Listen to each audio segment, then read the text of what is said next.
Chapter 503. The group of five exited the underground passage. Tang Guangbei threw a bean-sized ball out. Bang! A muffled sound. Dust filled the air. This scene reminded Li Daocheng of the time when he was a child when he fried brown rice. A flying shuttle appeared in front of the five of them. This flying shuttle had a streamlined appearance and looked very sporty. Its surface was as smooth as jade, and its body was completely black. It looked more like a yacht than a flying shuttle. It was about 10 meters long and 3 meters wide. The front part was similar to the deck of a ship, and the protruding part at the back could accommodate people. This was the first time Li Daocheng had seen a flying shuttle like this. The flying shuttles on the cultivation planets were similar to those on Earth, except that they didn't have wheels. Cherry Blossom Gauze stood beside Li Daocheng with a strange look on her face. She had always been curious about the cultivation technology of the human race. If it weren't for these advanced cultivation technologies, the human race would have been wiped out by the Hades. The Hades invaded the spirit realm and wiped out everything along the way. They were unstoppable, and all the races in the spirit realm were terrified. Until they met the human race, the Hades stopped abruptly and couldn't move forward anymore. What stopped the Hades wasn't that the human race was more talented than the other races, but that the human race had unfathomable cultivation technology. Li Daocheng looked at the flying shuttle that Tang Guangbei took out. The goddess Hangyang was right. The Tang family did have some skills. The five of them got on the flying shuttle. The space inside was much larger than they had imagined. It could fit 20 or 30 people without a problem. The interior was extremely luxurious. There were no rows of seats inside the flying shuttle. Instead, it was a luxurious private room with the characteristics of the Federation. There were drinks, pastries, reclining chairs, sofas, and everything else. Tang Guangbei took out a few mid-level spirit stones and put them in the energy slot. He activated the spiritual brain and the flying spiritual array. The spirit energy in the spirit stones quickly gathered in the array. The people sitting in the shuttle could not hear anything, but outside, the shuttle had already disappeared, turning into a speck of light on the horizon and then completely disappearing. This was the latest Aurora flying shuttle developed by the Tang family group. Its speed was much faster than ordinary flying shuttles. Even Foundation establishment cultivators couldn't fly as fast as this flying shuttle. The fastest it could reach was 30 times the speed of sound. In this era of the explosion of cultivation technology brought great convenience and enjoyment to people. Most of the time, even cultivators would rather use technological products than rely on their own flying swords. That was very tiring. Of course, no matter how advanced their techniques were, they would never be able to reach the state where cultivators of Jindan and above could fly freely in the air. However, this Aurora flying shuttle had already surpassed the flying speed of ordinary Jindan cultivators. Most importantly, there was no consumption of energy when taking the shuttle. 13 Spectre's environment was harsh, but with the shuttle, even ordinary people could travel freely in this dark world. Li Daocheng looked down at the ground that was quickly passing by. It was quite pleasant to ride a flying shuttle. 13 Spectre was huge. It was equivalent to 10 Blue Bay star times. Its territory was vast and boundless. Half of it was land, and the other half was sea. The land was mainly divided into two large continents. One was the Nine Nether Continent, where the demon subduing city was located, and the other was the Devil Soul Continent on the other side of the Nether Demon Sea. Li Daocheng's destination was the Dark Soul Mountain Range on the Devil Soul Continent. It was more than 18,000 kilometers away from the demon subduing city. However, this Aurora flying shuttle, which was newly developed by the Tang family group, could reach it in less than an hour at its maximum speed. However, the environment on 13 Spectre was extremely harsh. If the Aurora flying shuttle couldn't reach its maximum speed, it could reach it in about 2 hours with a large amount of spirit stones.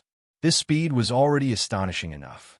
Of course, if Li Daocheng flew on his own, he could reach it in a few minutes. However, in that way, other than Cherry Blossom Gauze, the other three wouldn't be able to bear it, so he couldn't fly with them. Of course, If he really wanted to think of a way, there would still be a way. Li Daochong also wanted to slack off, so sitting in the flying shuttle was still very comfortable. On such a long journey, it was impossible not to meet any dark ghost. However, the speed of the Aurora flying shuttle was too fast, and before the dark ghost could react, a beam of light had already flashed past and disappeared. As a result, the journey was relatively peaceful, except when they flew above the Nether Demon Sea. They encountered a group of iron yuan birds and a giant beast in the sea. Tens of thousands of iron yuan birds attacked a rotten whale crocodile that surfaced from the sea. The rotten whale crocodile's body was over 100 meters long, and it was incomparably huge. It was the tyrant of the Nether Demon Sea. It was originally a giant beast born from 13 Spectre, but after being infected by the death aura, it turned into a rotten whale crocodile. This kind of natural law battle could be seen everywhere on 13 Spectre, so it could be avoided.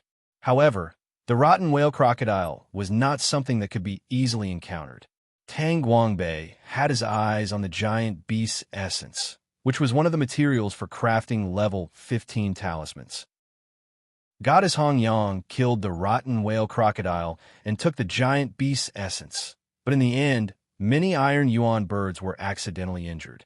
The flock of birds immediately targeted Goddess Hong Yang and the Aurora flying shuttle, but they found the wrong opponent. Goddess Hong Yang killed the rotten whale crocodile without much effort, but faced with tens of thousands of iron yuan birds, she was a little overwhelmed. It was not that she could not defeat them, but that there were too many of them, and she could not finish them off in a short time. Li Daochong looked at the densely packed iron yuan birds flying around, and only felt that it was noisy. He gave Cherry Blossom Gauze a look. Cherry Blossom Gauze, who was dressed as a young officer, flew out of the flying shuttle with its song ink that Li Daochong had given her. With a few slashes, tens of thousands of iron yuan birds fell to the Nether Demon Sea. The remaining iron yuan birds were not stupid.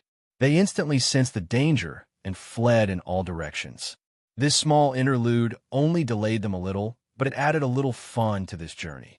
When Cherry Blossom Gauze returned to the flying shuttle, Tang Guangbei and Goddess Hong Yang secretly cast a surprised look at her. Why would such a strong person listen to Li Daochong's every word? Who exactly was he? Tang Guangbei and Goddess Hong Yang's reverence for Li Daochong became even stronger. This young man was right in front of them, but he seemed to be far away and unfathomable. The more they interacted with him, the more mysterious they felt. When Tang Guangbei and Goddess Hong Yang's hearts were in turmoil, Cherry Blossom Gauze stood up respectfully and took out the tea leaves from the small box that was enchanted with the ice array. She poured a cup of steaming tea for Li Daochong and held it in front of Li Daochong with both hands. "Mr. Li, sorry to disturb you just now. Have a cup of tea to calm yourself down." Cherry Blossom Gauze's eyes flashed with a mischievous look. After she finished speaking, she did not forget to glance at Goddess Hong Yang. Li Daochong smiled bitterly in his heart. He did not expect Wu Ho to be so attentive for no reason. However, the feeling of holding someone's lifeline was pretty good. Li Daochong slowly took the tea and took a sip. When he looked up at Cherry Blossom Gauze, his eyes flashed with warning.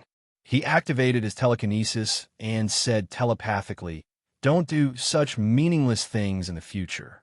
Your identity is not suitable for attracting too much attention. Without my instructions, just stay quiet." "Okay, Mr. Li," Cherry Blossom Gauze replied immediately. A slight smile flashed across her face, and she returned to her seat. Yu Yin was the only person who knew about Cherry Blossom Gauze's identity. At this moment, seeing Wu Ho's behavior, she felt that it was strange. The rest of the journey was smooth. Half an hour later, they flew out of the Sea of Ghosts and entered the Devil Soul continent. After another half an hour, a vast and endless mountain range appeared in front of them. This was the destination of their trip, the Dark Soul Mountain Range. After flying for a while, they entered the Dark Soul Mountain Range. Tang Guangbei controlled the flying shuttle to land in a forest at the foot of the mountain. Under the influence of the aura of death, this once lively mountain range was now unrecognizable. Just like the other regions of 13 Spectre, The mountain range was covered in dead trees. The ground was scorched black, and strange rocks were everywhere. They looked like ferocious and terrifying ghosts were stationed there. A faint mist floated in the air. All kinds of roars and howls came from the mountain range from time to time. It was hair-raising. If an ordinary person were to appear here, they would be scared to death. Rustling sounds came from the dead bushes from time to time, as if there were ghosts wandering in them. Mr. Lee, if we continue forward, we will enter the witchcraft formation set up by the ghost army. The flying shuttle is too big of a target and will easily trigger the witchcraft formation.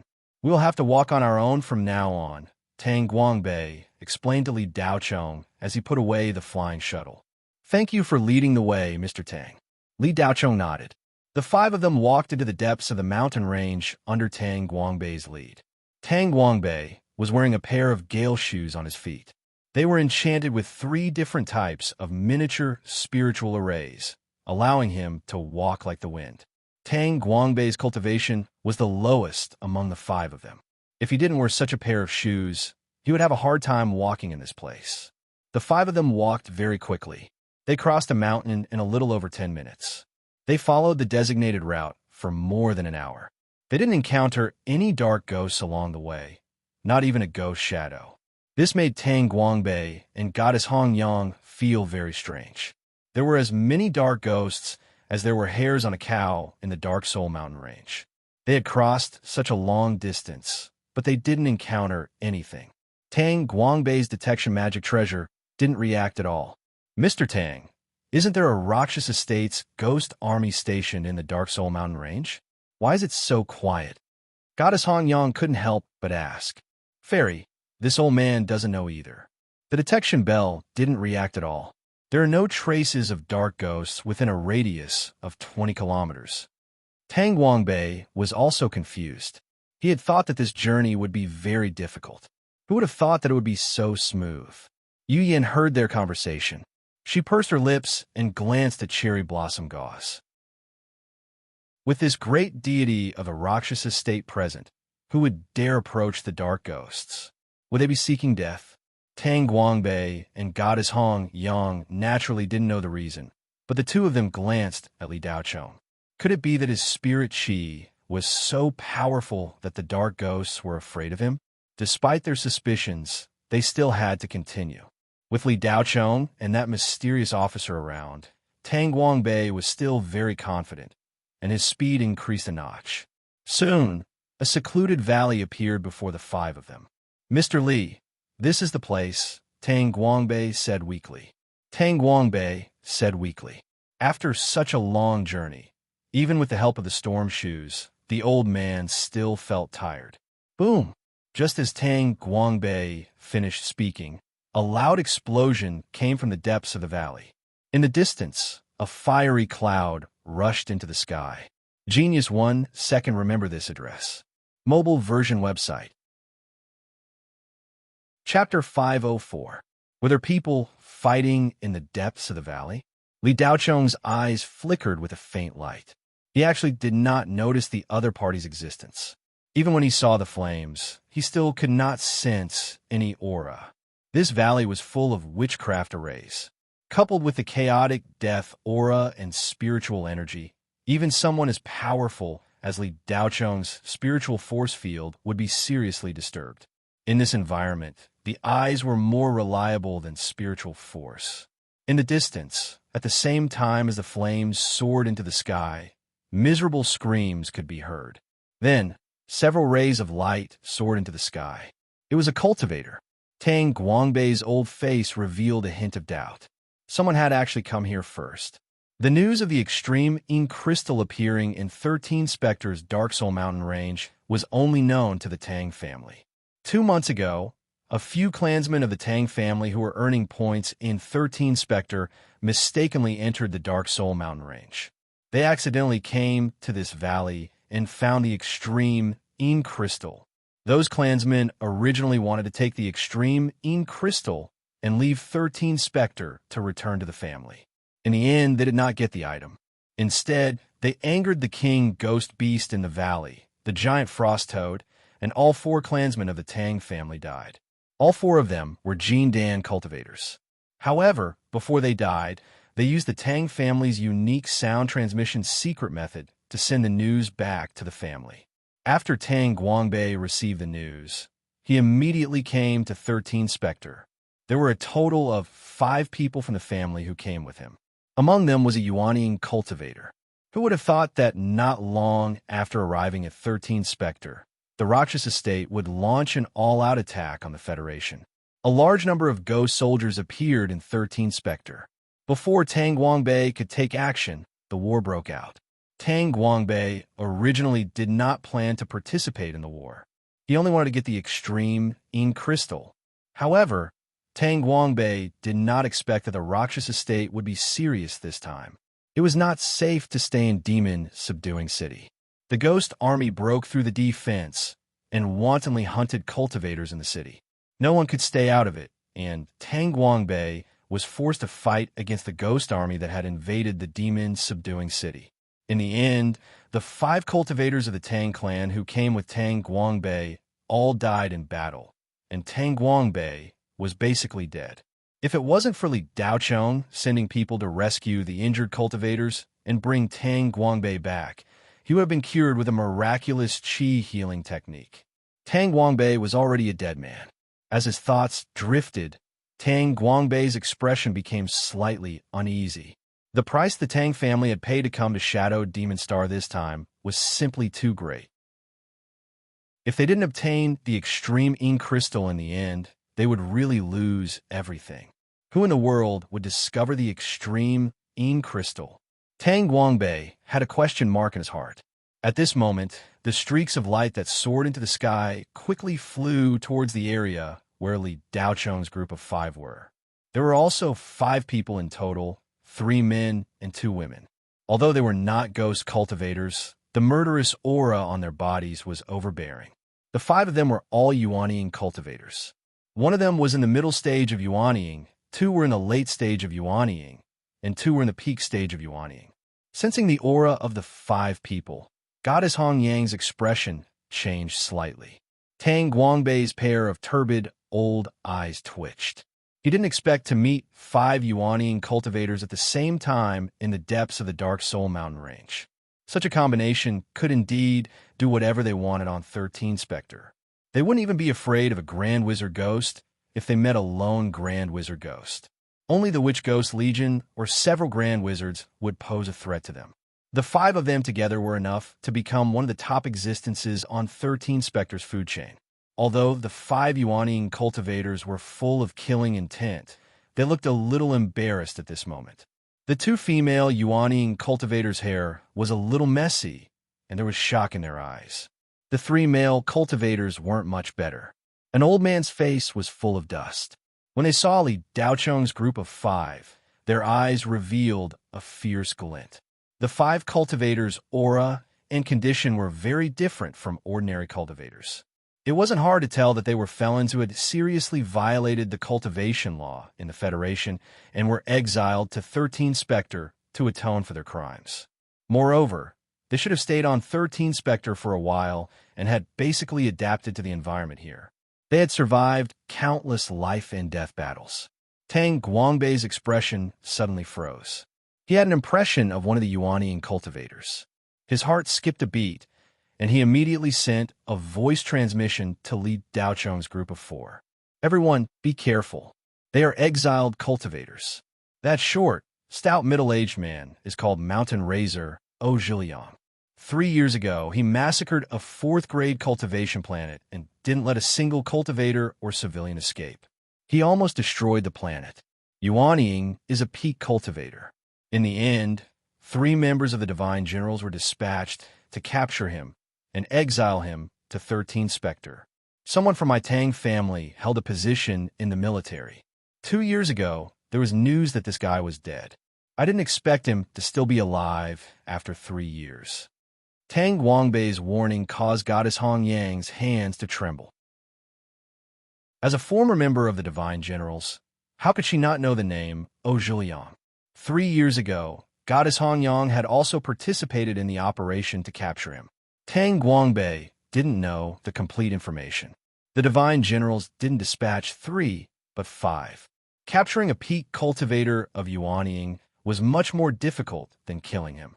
3 of them were out in the open, while 2 were in the dark. At that time, Goddess Hongyang had already left the divine generals. Due to a lack of manpower, she was temporarily summoned back to take on this mission.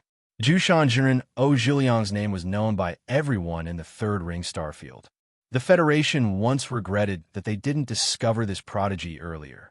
Zhiliang had reached the peak of Yuanying at the age of 45. His cultivation speed wasn't fast, but after reaching the peak of Yuanying, his combat power was extremely terrifying. At that time, he was able to fight against 3 divine generals without being at a disadvantage.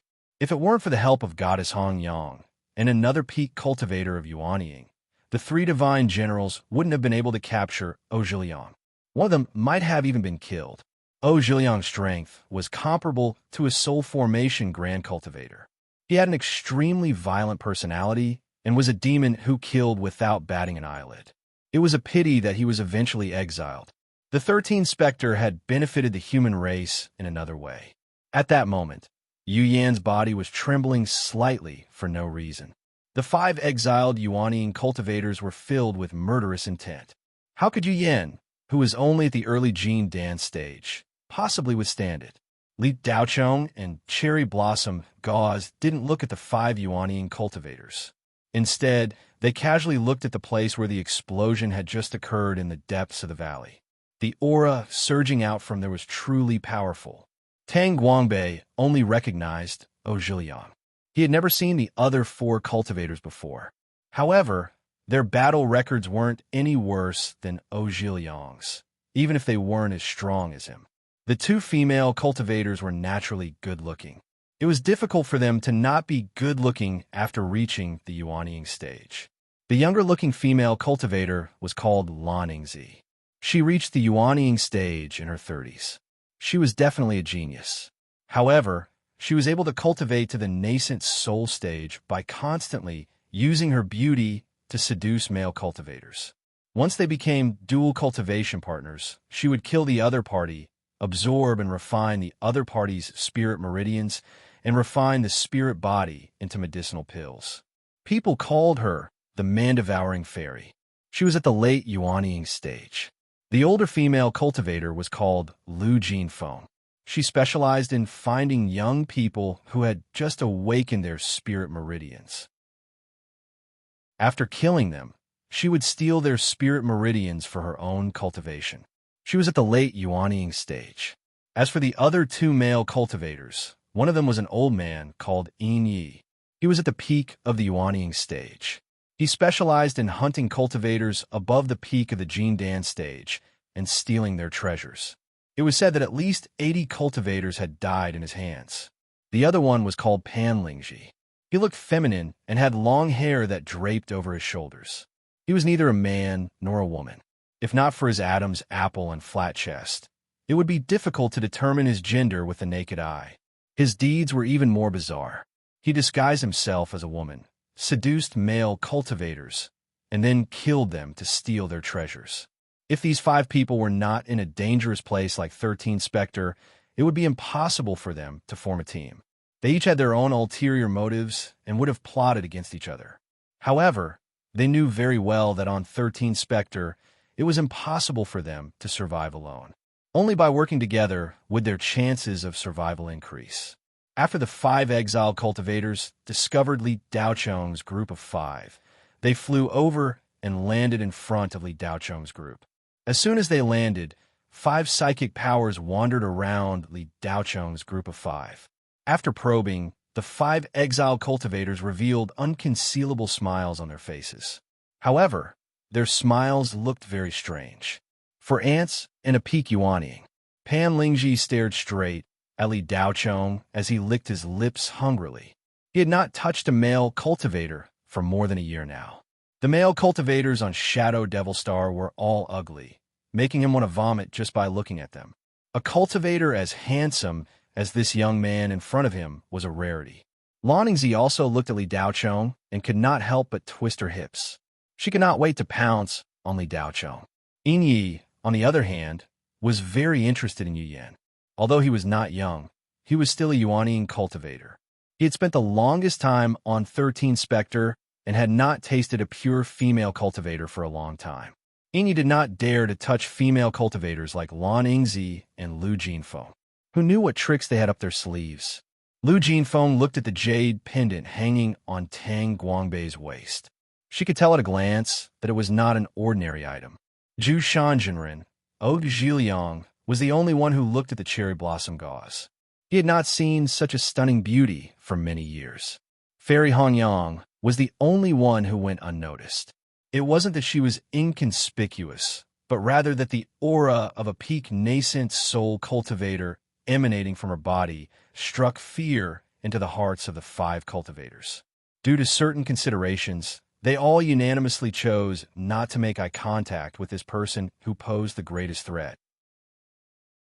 In the eyes of the 5 exiled cultivators, Fairy Hanyang was the strongest of the 5 who had appeared out of nowhere. If it were not for the existence of this peak Yuanian female cultivator, they would have already attacked. You guys are also here for that bastard's king-level beast core? Zhiliang broke the silence. Genius memorized this site's address in 1 second. Mobile version of reading website. Chapter 505. Fellow Taoist why waste your breath on them? Let's just kill them and swallow their spirit veins. Then we can loot their belongings. Look at their clothes. Other than that brat, everyone else looks rich. It just so happens that we haven't had time to replenish our energy. Now that they've come knocking on our door, we have no choice but to take them. Inya's eyes revealed a fierce glint as he transmitted his voice to Zhiliang. Eldarine, it's not easy to get a few bait and cannon fodder. It would be a pity to just kill them. Moreover, it won't be easy to get rid of them. That female Yuanian peak stage cultivator has a strong aura. Don't you think she looks familiar? Although that old man's cultivation isn't high, his equipment isn't to be underestimated. What we can see is enough to contend against an early Yuanian peak stage cultivator. What's hidden in his storage ring must be even more powerful. Our goal is the giant frost toad's king level beast core. Eldarine, don't throw away the watermelon for the sesame. Inyi didn't say anything and tacitly agreed with Zhiliang's words. It wasn't that he didn't see through the situation of the 5 people, but his savage nature didn't allow him to think too much. Tang Guangbei smiled and said, "That's right. Seniors, were you fighting with the giant frost toad?" Zhiliang lowered his eyes and nodded. There's nothing in this valley other than that beast. Don't you think so? Zhiliang's tone was arrogant as he looked at Tang Guangbei with a playful expression. Seniors, your abilities are unparalleled. Have you already killed the giant frost toad? Tang Guangbei pretended not to know and asked. Killed?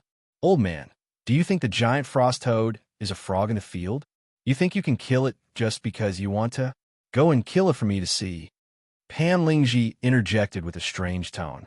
Tang Guangbei was speechless for a moment.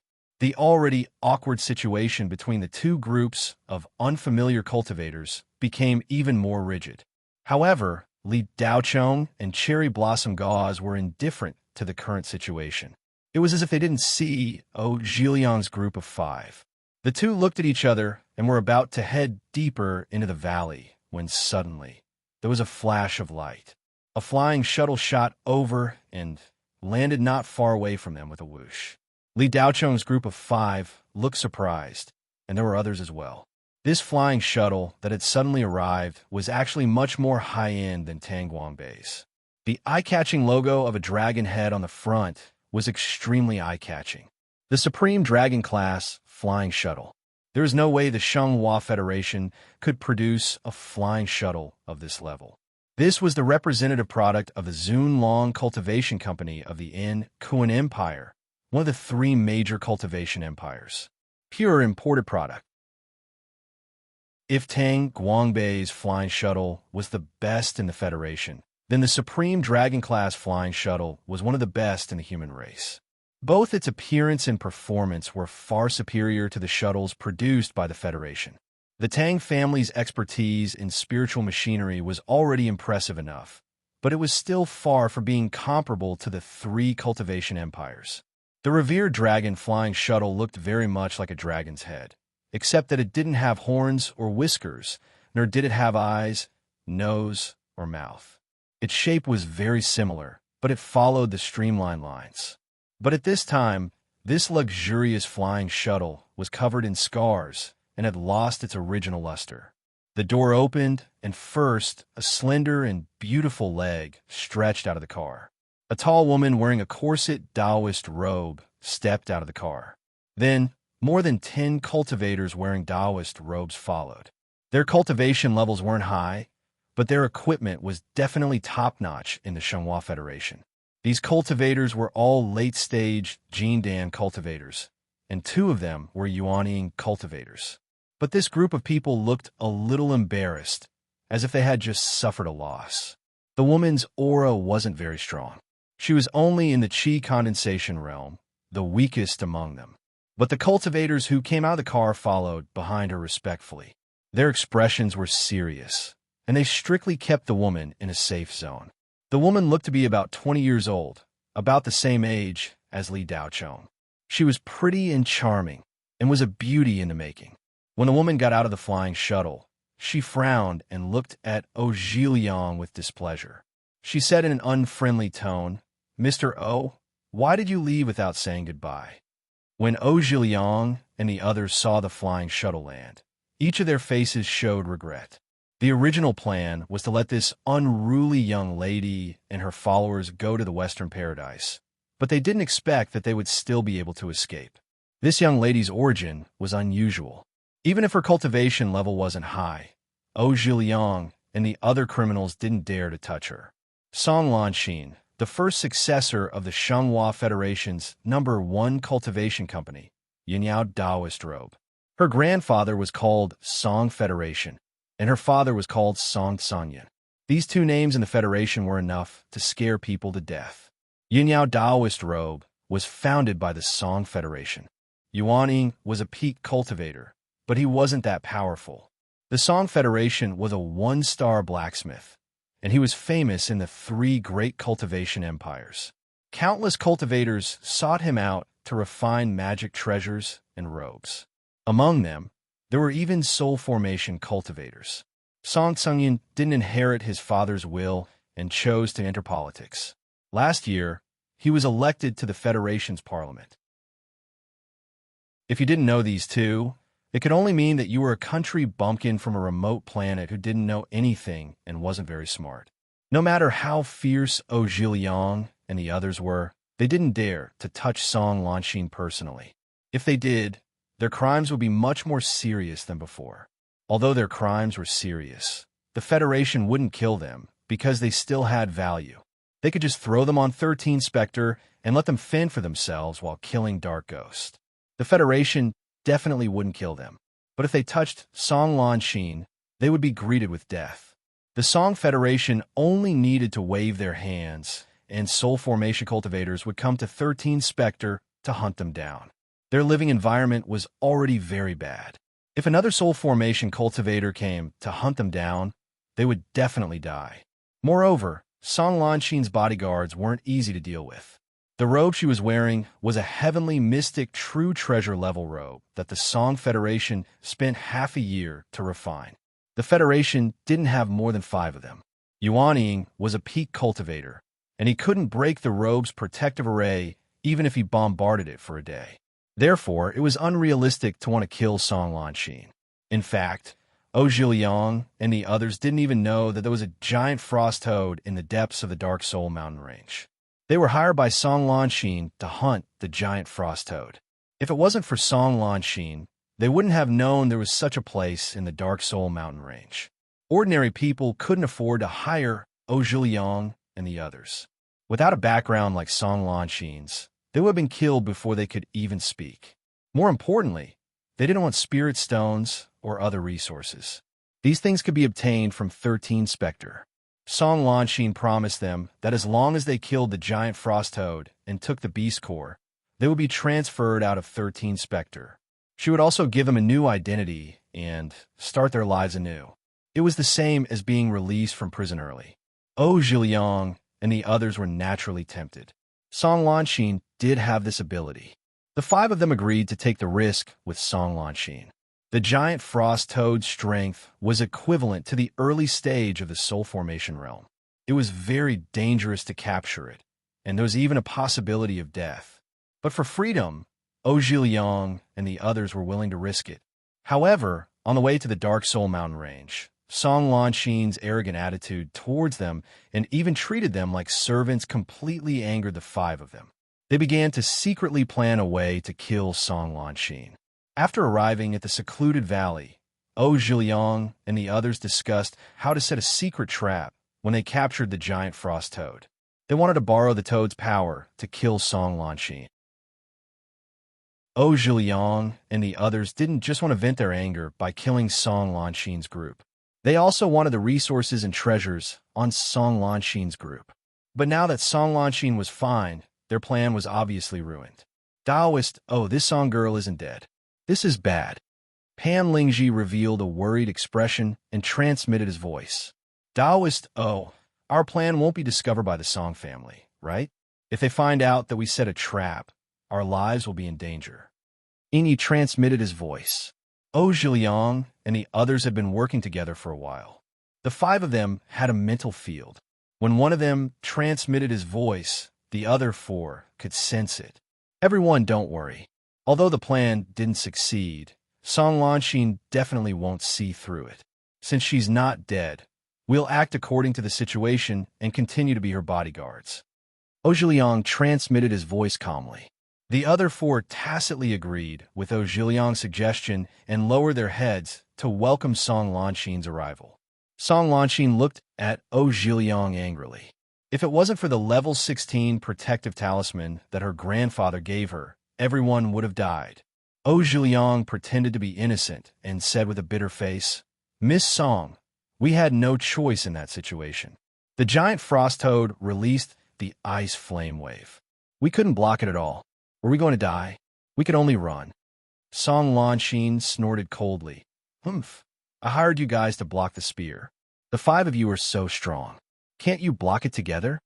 When she said this, Zhiliang and the others' faces turned ugly. Block the spear? Little girl, even if you really think that way, you can't say it out loud. Isn't this clearly a slap to the faces of the five of them in front of everyone? An old man behind Song Lanxin bowed and whispered something. Song Lanxin nodded reluctantly and said to Zhiliang, "I'll let it go this time. If there's a next time where you run away, our agreement will be canceled." "Okay, Miss Song, you have the final say," Zhiliang replied. Song Lanxin glared at Zhiliang and then turned to Li Daochong and the others. Finally, her eyes fell on Goddess Hong Yang and said arrogantly, "Hong Yang, why did you bring these guys here?" Li Daochong was surprised. This woman actually knew Goddess Hong Yang.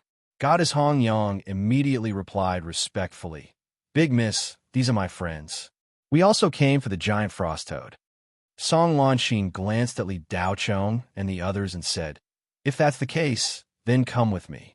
After this, I'll pay you a large sum of spirit stones. It's enough for you to cultivate for a few years." Song Lanxin then turned and walked towards the flying shuttle. She didn't ask if they were willing or not. It was as if as long as she said it, this matter would be settled. Goddess Hong Yang was in a difficult position.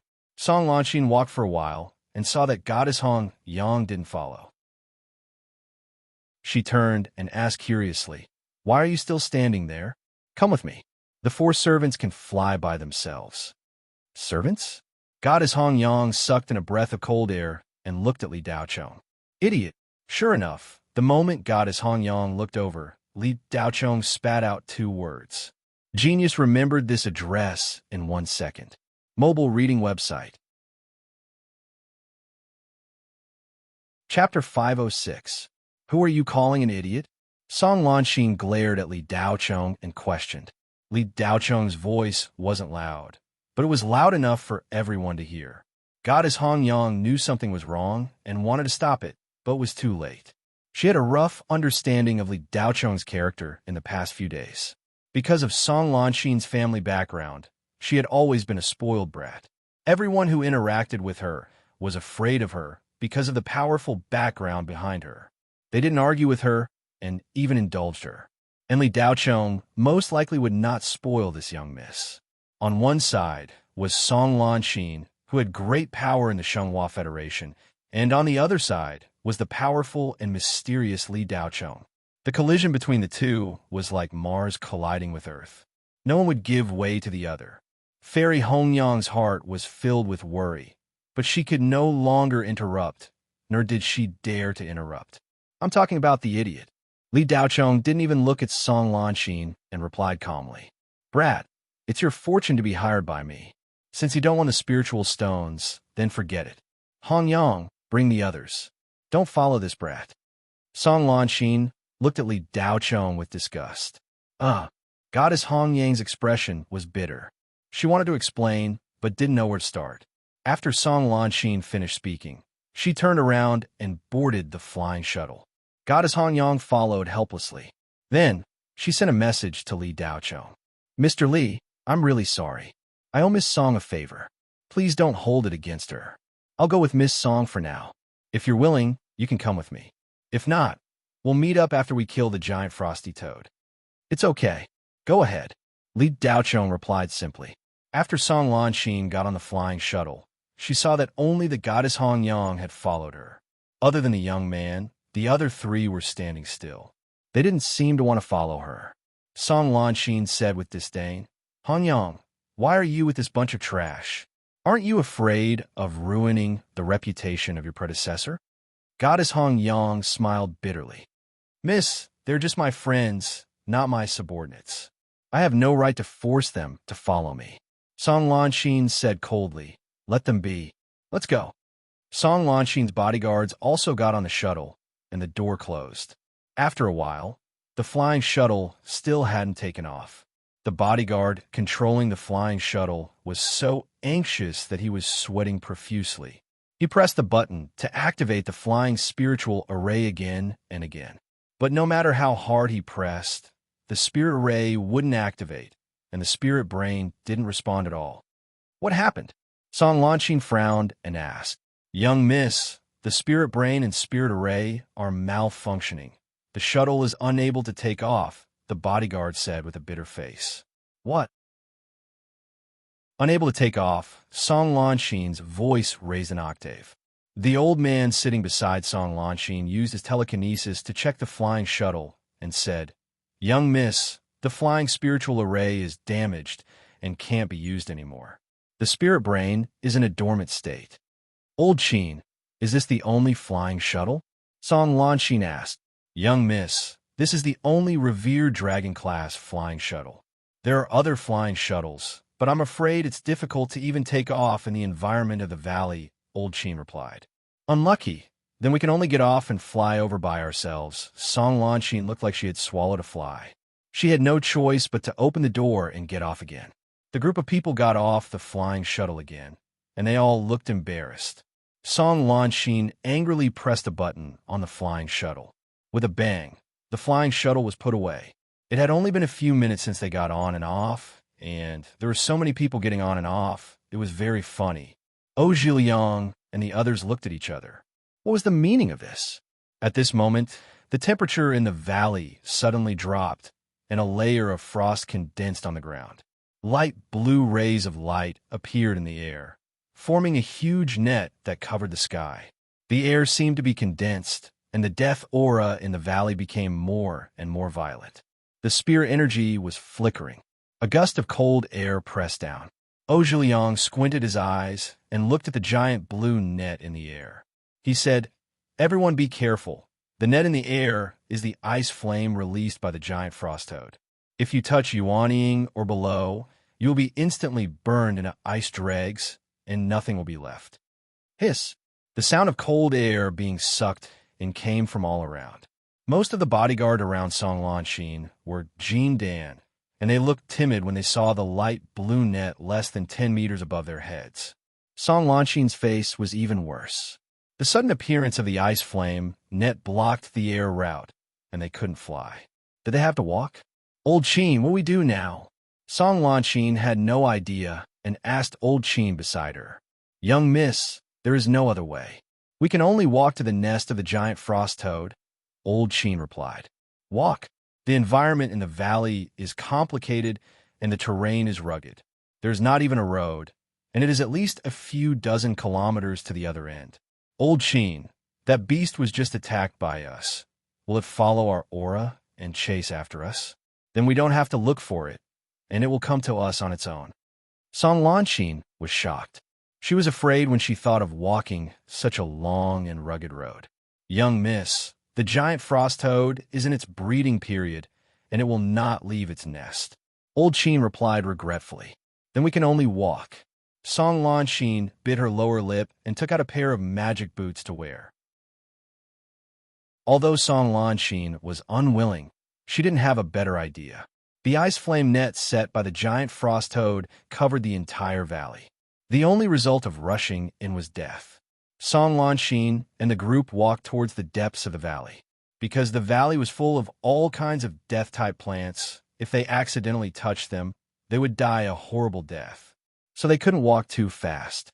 Zhou Zhiliang and the other felons walked at the front, opening the path for the group.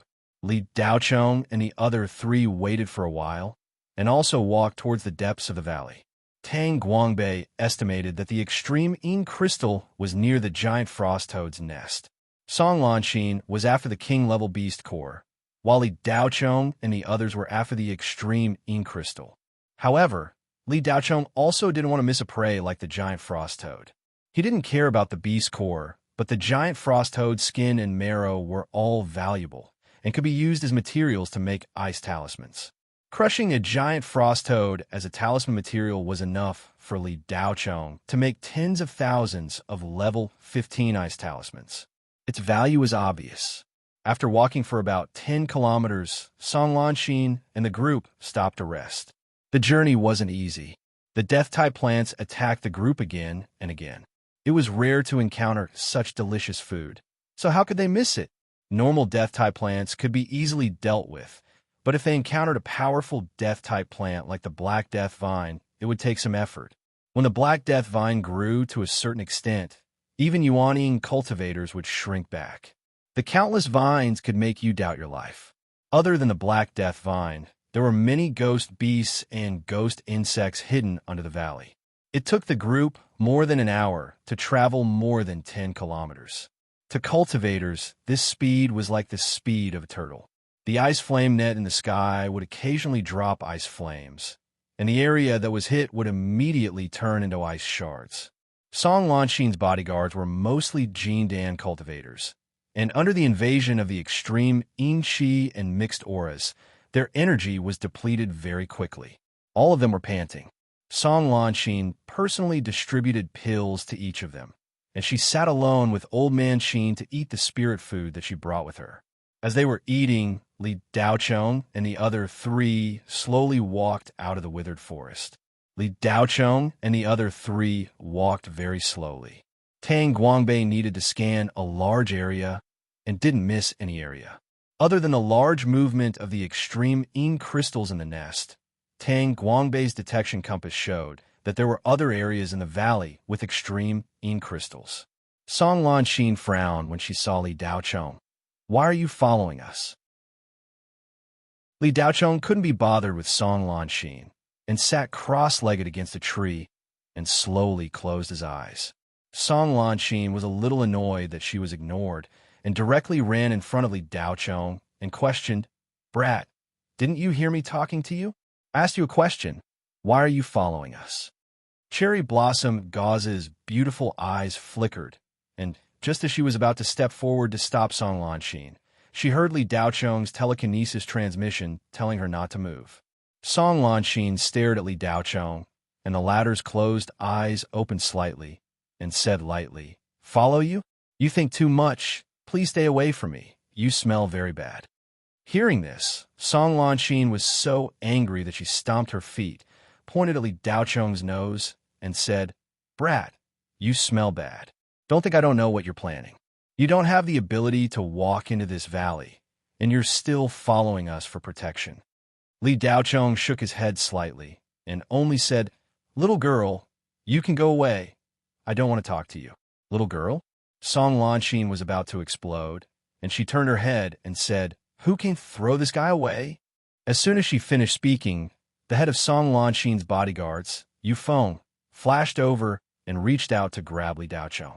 Seeing that a conflict was about to erupt, Goddess Hong Yang's beautiful figure moved and gently pushed Yufeng away. Elder Qin also walked over, and his old eyes flashed with helplessness. He said softly to Song Lanshin, "Miss, this is 13 Spectre. Our enemy is the Dark Ghost, not the human cultivators. The chairman has instructed that unless it's absolutely necessary to fight with other cultivators on 13 Spectre, no matter how strong or weak one's cultivation is, the power to resist the Dark Ghost. If the chairman knows that you don't know your limits, he will be angry. The reason the chairman sent you to get the giant frost toad's beast core is to train your temperament." Without waiting for Elder Qin to finish, Song Lanshin impatiently interrupted, I know. Then, Song Lanshin glared fiercely at Li Daocheng, turned around, and replied, "It's best if you can leave 13 Spectre alive." Genius memorized this site's address in 1 second. Mobile version of reading website. Chapter 507. Li Daocheng couldn't be bothered to argue with a little girl like her. He closed his eyes and spread out his telekinesis to scan the surroundings as far as possible. Li Daocheng's telekinesis was comparable to an early-stage soul formation stage cultivator, but in this valley, his telekinesis range was only 5 kilometers. The giant frost toad's death chi was indeed powerful, as expected of a king-level ghost beast. Li Daocheng had encountered so many opponents, and this beast could be ranked in the top 3. It was only slightly weaker than the Hades Devilish Tribe and the Cherry Blossom Gauze. However, the entire valley was the giant frost toad's lair. This place was polluted by the death chi all year round, and this beast grew up here. In the secluded valley, the giant frost toad had all the advantages. Its actual strength was even stronger than the demon dwellers in Luo Yingsha, who had yet to recover to her peak state. Although Song Lanshin left after Old Man Qin's persuasion, she was still very annoyed. From time to time, she would do some very childish things. For example, she would distribute sweet and delicious spirit food to the other cultivators. She even gave out spirit wine. The group of people ate and drank in front of Li Daocheng and the others. Song Lanshin even wanted to use the high-grade spirit food to tempt the other cultivators around Li Daocheng. Yu Yin, the Cherry Blossom Gauze, and Tang Guangbei were all asked if they wanted some. Unfortunately, Song Lanshin's seduction didn't work. Tang Guangbei was already so old. He was only thinking about the extreme Yin crystal. He didn't have any appetite. Yu Yin was a soldier. How could she be tempted by a little bit of food? As for the Cherry Blossom Gauze, she couldn't eat human food at all. Just looking at it made her feel disgusted. She even wondered how these humans could eat such disgusting food. Old Man Qin was very helpless about Song Lanshin's childish behavior. As the chairman's personal bodyguard, his main task was to protect Song Lanshin and prevent her from doing anything rash. Old Man Qin pretended not to see Song Lanshin's actions. The little girl even deliberately sat very close to Li Daocheng and ate with relish, toasting with the accompanying cultivators. That was a joyful eating moment. However, Li Daocheng didn't care about Song Lanshin's actions at all. He was using his telekinesis to fight against the death chi in the valley. He tried to expand his telekinesis field. To Li Daocheng, this was a form of cultivation. To cultivate. Half an hour later, Song Lanshin and the others finished their rest and continued their journey to the deeper part of the valley. Old Man Qin and Yufeng protected Song Lanshin from the front and back. Old Man Qin had the highest cultivation level among Song Lanshin's entourage, being at the peak of the nascent soul stage. The other cultivator with the surname Chun was also at the peak of the nascent soul stage. These two cultivators were Song Lanshin's grandpa and were sent by the Song Federation to protect her. This girl wasn't very talented in cultivation, but she had a monstrous talent in telekinesis. If trained well, she would be an outstanding manager in the future. In the eyes of the Song Federation, Song Lanshin's only flaw was her personality. She was spoiled when she was young, and it was very difficult to correct it now. This time, the purpose of letting Song Lanxin lead a team to 13 Spectre was to make her suffer. However, the Song Federation didn't expect that this girl would lead a group of people to go sightseeing instead of coming directly to 13 Spectre. Song Lanxin spent 3 months on a trip that could have been completed in a few days using a teleportation formation. She had various reasons to stop along the way. Old Man Sheen couldn't do anything about it. The Song Federation had a lot of work to do, and they couldn't do anything about it. Just like that, Song Lanxin only arrived at 13 Spectre a month ago. Not long after she arrived, the Rakshas estate launched a full-scale attack, and 13 Spectre became extremely unsafe. The Song Federation was anxious and put pressure on the Federation to let their granddaughter stay in the safest area. A month had passed, and Song Lanxin was still quite obedient. It was just that she was used to being free, and after a month of isolation, she finally couldn't hold it in anymore. Song Lanxin tried to sneak out a few times, but she was discovered by Old Man Sheen and brought back. 2 days later, good news of the victory of the demon-subduing city came from the front. Old Man Sheen asked around and found out that the Rakshas estate had suffered heavy losses, and more than half of the 13 Spectre army had died. Only then did Old Man Sheen ask the Song Federation for permission. After getting permission, Old Man Sheen allowed Song Lanxin to come out and hunt the giant frost toad. The Song Federation had long known about the existence of this king-level beast, but they had never had the time to deal with it. Before Song Lanxin set off, she specifically said to Li Daochong, "Whoever follows me is a lazy dog." As for Li Daochong, he didn't hear it at all. His attention was all on training his divine sense, so he didn't have the time to bicker with Song Lanxin. Song Lanxin's group sped up for the rest of their journey. An hour later, they finally arrived near the giant frost toad's nest. Li Daochong's group of 4 walked step by step as they searched for the location of the supreme crystal stone mines scattered in the valley. They were not in a hurry. Less than 2 kilometers away from the giant frost toad's nest, Song Lanxin's group stopped.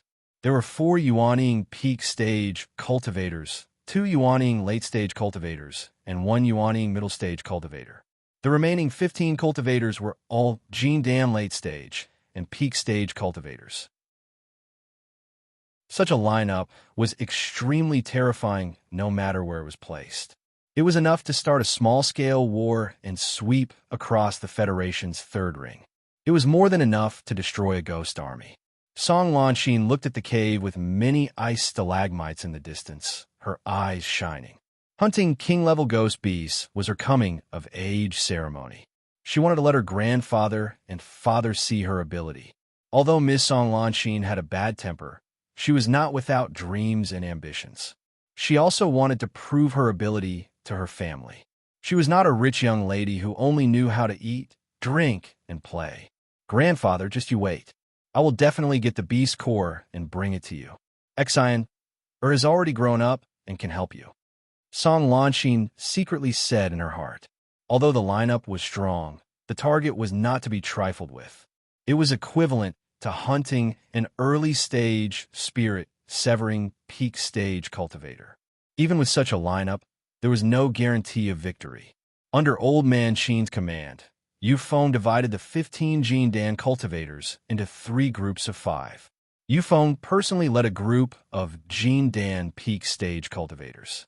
Their battle strength was comparable to a Yuaning early-stage cultivator. However, the main force was Zhiliang's group of 5. Because their previous plan had failed, Zhiliang's group of 5 did not dare to make any rash moves. In fact, they had already felt that Old Man Sheen's attitude towards them had changed. He was much more vigilant. Old Man Sheen was an old Yuaning peak stage cultivator in the Federation. He had many tricks up his sleeves, but his true strength was a mystery. No one knew Old Man Sheen's true age. Even though Zhiliang's group of 5 was ruthless, they did not dare to fall out with Old Man Sheen. Moreover, there was a Yuaning peak stage cultivator with the surname Chun beside Old Man Sheen. His strength was also a mystery. As for the Song family, as a super family in the Federation, No one knew how many life-saving trump cards Song Lanshin had. Along the way, Ojiliang's group of 5 had been secretly discussing what to do next. In the end, under Ojiliang's suggestion, they chose to compromise.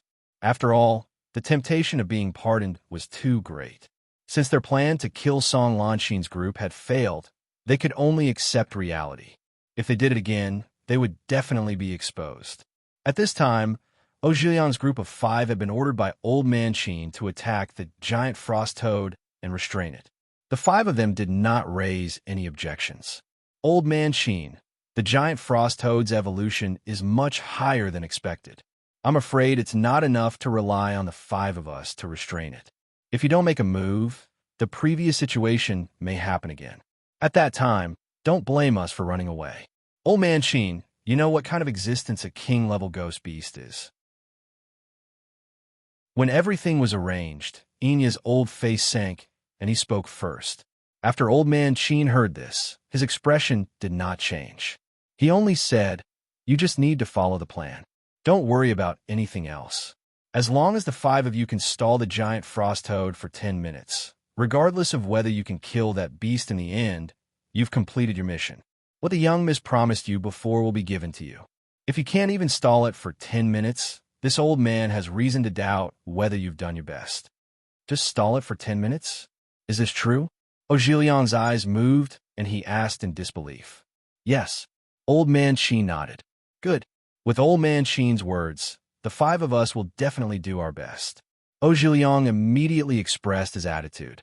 That's good. I hope you're all smart people and don't do things you shouldn't do. Old Man Sheen nodded slightly and said something with a deeper meaning. Ojiliang's group of 5's faces did not change, but their hearts skipped a beat.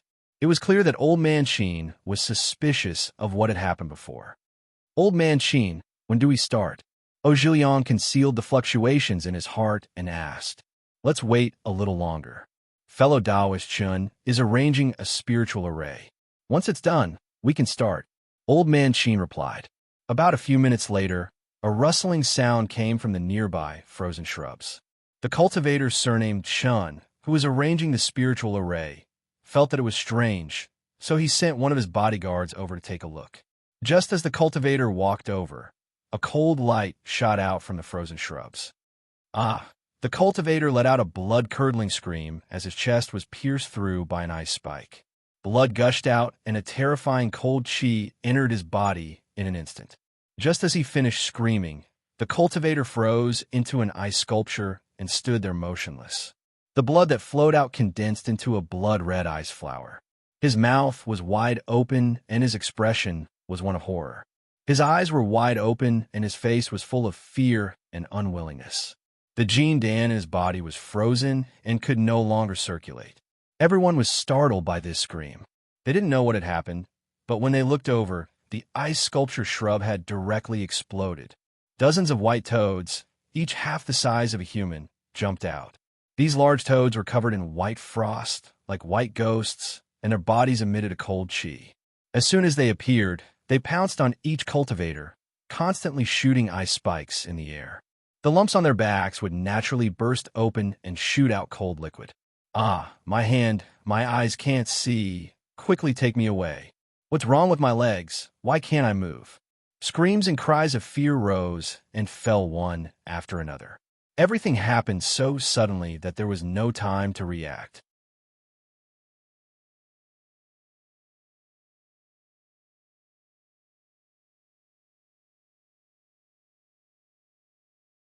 Chapter 508. More than 10 ice spikes shot towards Song Lanshin. If not for Old Man Sheen standing in front of her, she would have already turned into an ice hedgehog. Old Man Sheen waved his hand, and more than 10 silver flying swords shot out, blocking all the ice spikes. Everyone be careful. It's the young of the giant frost toad. Old Man Sheen warned. But at this time, no one heard him. More than 10 white toads pounced on the cultivators like crazy. These white toads were not like the ones in the field that ate insects. Each of them was half the size of a person. Not only did they have long tongues, they also had serrated fangs. They pounced on the cultivators and bit them. The Jin Dan cultivators were unable to withstand the cold liquid in their mouths. After a few seconds, they turned into ice sculptures. After a while, of the 15 Jindan bodyguards that Songlan Xin brought, only 2 or 3 of them were left. The rest had all died under the toads' mouths. Ojiliang's group of 5 was not at a disadvantage against more than 20 white toads. These 5 people had a savage nature. When faced with a life-threatening situation, their savagery would become even more vigorous. Ojiliang punched a white toad and turned it into meat paste. Pan Lingji waved a flexible sword in his hand and chopped off a white toad's head. Ini held an oil lamp in his hand that constantly shot out pillars of fire. When the white toads touched the pillars of fire, they would immediately be burned to charcoal. 2 female cultivators, Lu Jinfeng and Lan Yingzi, stood back to back. Lu Jinfeng held a hairpin in her hand. With a light toss, a black phoenix appeared and swallowed the white toads into its stomach. That black phoenix was actually real and not an illusion. Lan Yingzi's magic treasure was even more peculiar. It was a long metal whip. To be precise, it was more like a metal snake. If the whip landed on a white toad, it would directly dismember its body. The beast core within its body would also be shattered. These 5 people had outstanding battle strength. They blocked the sudden attack of the white toads. The cultivator, surnamed Chen, stood on the 5-pointed star on the ground. His hand constantly shot out talismans. There were also several banners floating around him. As soon as the white toad approached, the banner would immediately shoot out a spirit light attack. When Zhiliang saw this scene, he revealed a surprised expression. Spirit array-type magic weapons were extremely rare. This kind of magic weapon could both attack and defend. It was very practical, but it was not easy to master the technique of using it. It was more complicated than ordinary magic weapons. Elder Qin stayed by Songlan Xin's side the whole time. Yu Feng did the same. As the head of the bodyguards, his only responsibility was to protect Songlan Xin. As Yu Feng watched his companions fall one by one and die miserably, he was filled with grief and indignation. He wanted nothing more than to charge into the white toads and slice them into pieces. The number of white toads rapidly decreased. In just a few minutes, only a few of them were left after being killed by the Yuanian cultivators. Pan Lingji killed 4 white toads in a row. He was in the mood to kill them. The last white toad in front of him saw that the situation was not good. It turned around and tried to escape. How could Pan Lingji let it go? The sudden appearance of this group of beasts really gave him a fright. When one of them flew over his head, it actually urinated, and a cold liquid with a foul smell splashed on his head. Pan Lingji wanted to completely destroy his perfect image and kill all these ugly creatures. However, it would not be enough to relieve the hatred in his heart. Pan Lingji tapped his foot and shot out. He aimed at the back of the white toad that was trying to escape. If he hit it, the white toad would definitely be pierced through. Then, it would be melted into ice shards by his spiritual energy. Just as he was about to stab it, a sinister smile appeared on Pan Lingji's feminine face. Suddenly, the coarse white lumps on the white toad's back all burst open. Pan Lingji felt a chill run down his spine. He withdrew his strength and dodged to the side. Bang! Pan Lingji used all his strength and barely dodged it. However, a few drops still fell on his hand. In that instant, Pan Lingji felt that his hand was no longer his own. Moreover, the white cold liquid had penetrated his palm. Pan Lingji groaned and fell to the ground. He quickly took out a spiritual medicine and swallowed it. He immediately circulated his spiritual energy to heal his injuries, trying to force the cold qi that had invaded his body. If he didn't deal with it in time, even if Pan Lingji was a Yuanian cultivator, his hand would be crippled. However, just as Pan Lingji sat down to adjust his breathing, he felt that something was wrong. A shadow appeared above his head, as if a huge monster was squatting behind him. Pan Lingji raised his head in fear and saw that a giant toad had appeared behind him at some point. Its huge body was the size of a house. Pan Lingji's hair stood on end. He let out a strange cry and ran away, ignoring the cold qi in his body. He didn't forget to shout, "Fellow, save me." In fact, there was no need for Pan Lingji to shout. Everyone else had already seen the huge white toad. This huge monster appeared very suddenly, as if it had appeared out of thin air. No one sensed its approach.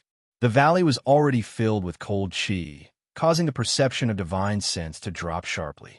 Moreover, these ice toads were made of cold qi, so it was impossible to distinguish them in the valley. Zhiliang and the other three heard Pan Lingji shout and didn't do anything.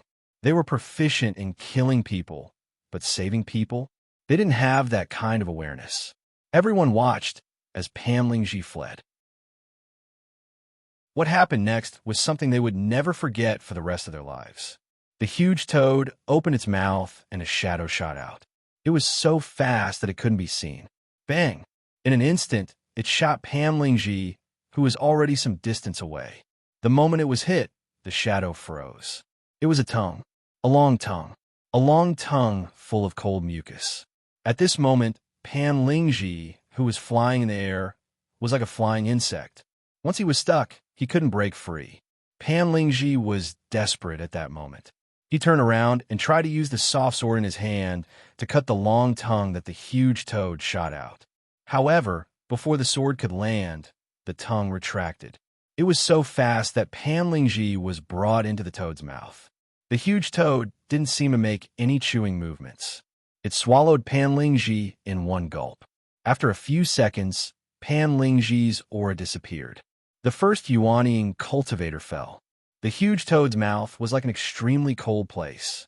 Even a Yuanying cultivator like Pan Lingji couldn't resist that degree of cold qi. The moment he entered the toad's mouth, Pan Lingji was completely frozen into an ice sculpture.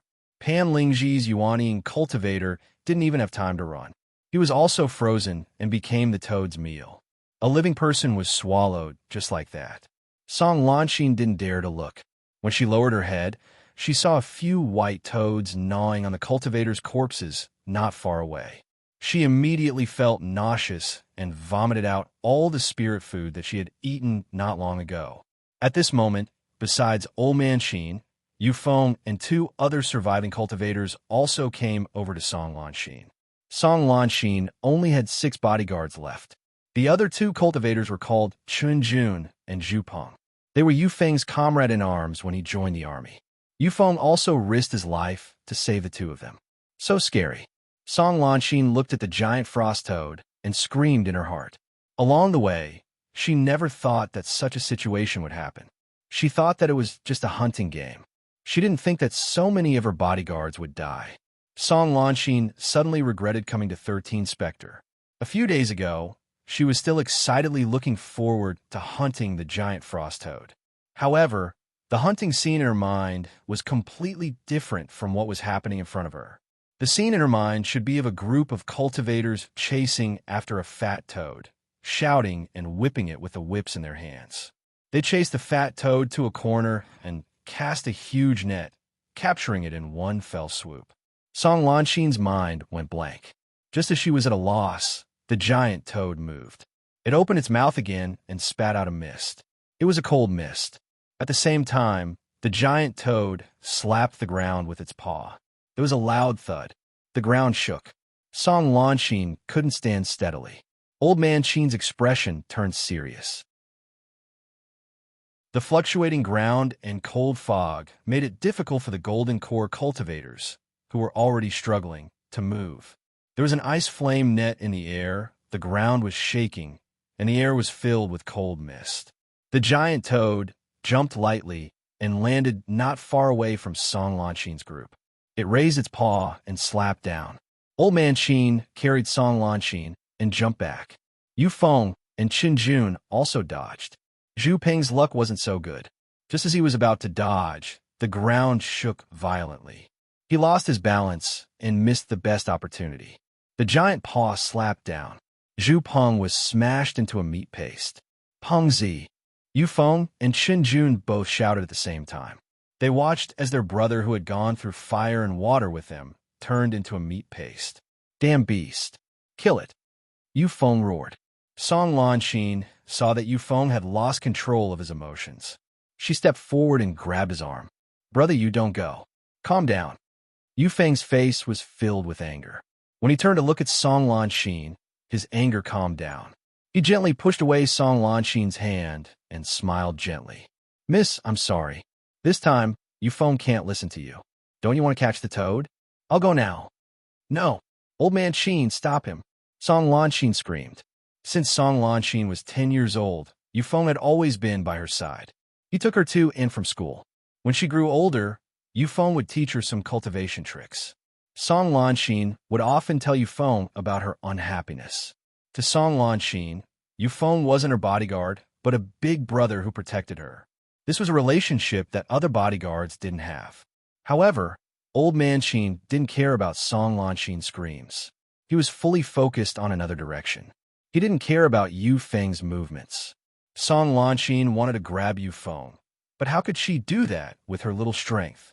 Yufeng and Chunjun both charged at the giant toad. Almost at the same time, Old Man Qin transmitted a message to Zhiliang and the others. The spirit array is set up. Go! Zhiliang and the others' faces stiffened. They seemed to hesitate, but in the end, they still charged at the giant toad. Yufeng and Chunjun stood on the left and right. The former held a long sword while the latter held a long blade. They didn't leave any room for negotiation. Dang! Dang!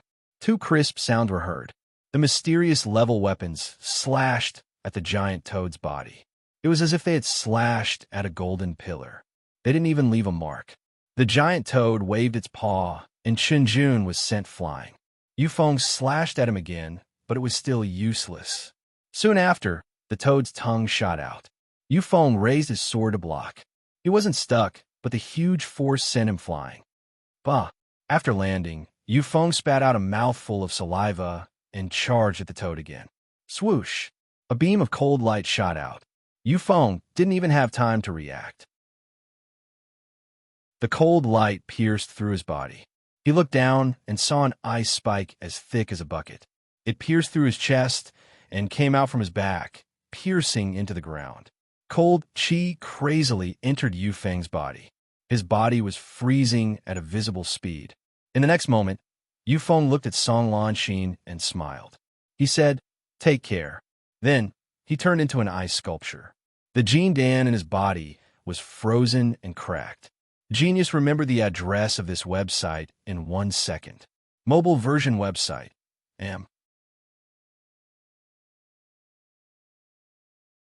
Chapter 509. Seeing Yufeng die, Song Lanqin burst into tears. At this moment, she suddenly felt a fear she had never felt before. She had thought of things too simply. This was 13 Spectre, not a hunting ground. In a hunting ground, the prey was always the prey. In 13 Spectre, it was unknown who was the prey and who was the hunter. Just like now, Song Lanqin had brought a group of cultivators to capture the giant frost toad, but now they had become the toad's food. Song Lanqin had thought that she was the hunter, but now she realized that they weren't the hunters. The giant frost toad was. As soon as Yufeng died, Chunjun was turned into an ice sculpture by the giant frost toad's cold air. Golden Core cultivators couldn't even fight back in front of the giant frost toad. Old Man Qin originally thought that Yufeng and Yu Yang would be able to cause some trouble for the giant frost toad in their rage, but in the end, the two of them died in a single exchange.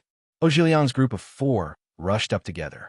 The 4 of them had been together for a long time, so they already had a tacit understanding with each other. Zhiliang was usually the vanguard, Yin Yi was the long-range pincer, and the 2 female cultivators would attack from the left and right. Pan Lingji would usually hide and launch a sneak attack. Ever since the 5 of them had formed a team, they had never lost against an enemy. They had killed a Grand Wizard, fought the Ghoul army, and even clashed with the Cultivator army.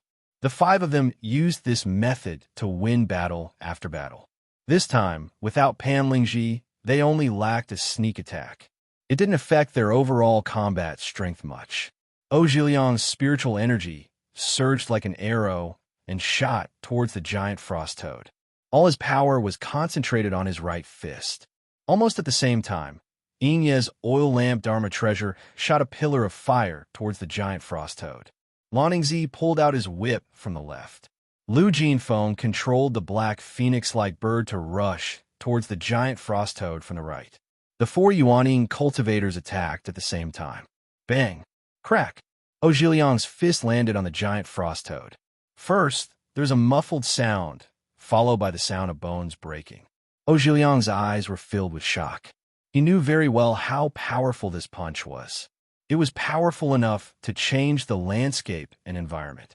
However, when it hit the giant frost toad, it only made a sound that was neither painful nor itchy. Then, the bones in Ojiliang's hand cracked.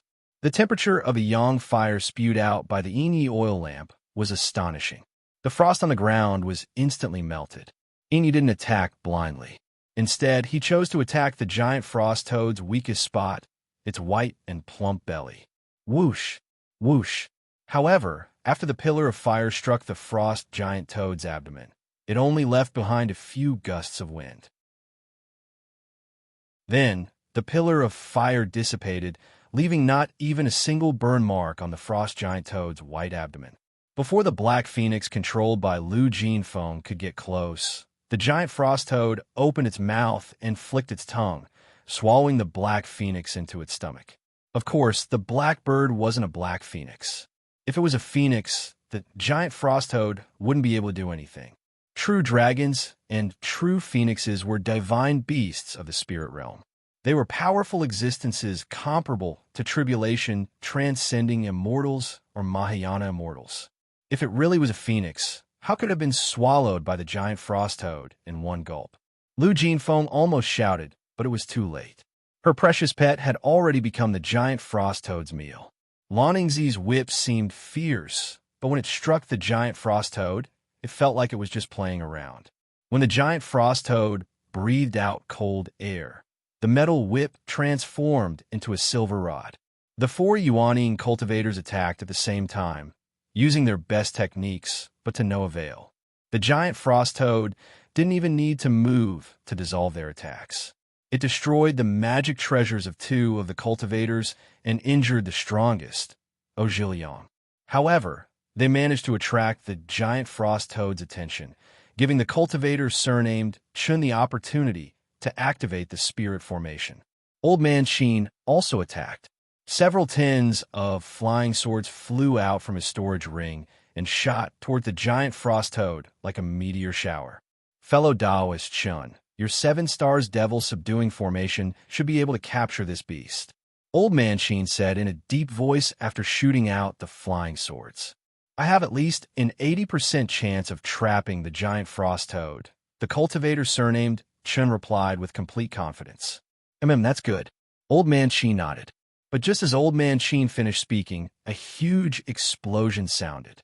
The cultivator, surnamed Chen's face paled, and he spat out a mouthful of blood as he flew backwards. The 7 stars devil subduing formation that the cultivator surnamed Chun had painstakingly set up was shattered by the giant frost toad as soon as it was activated.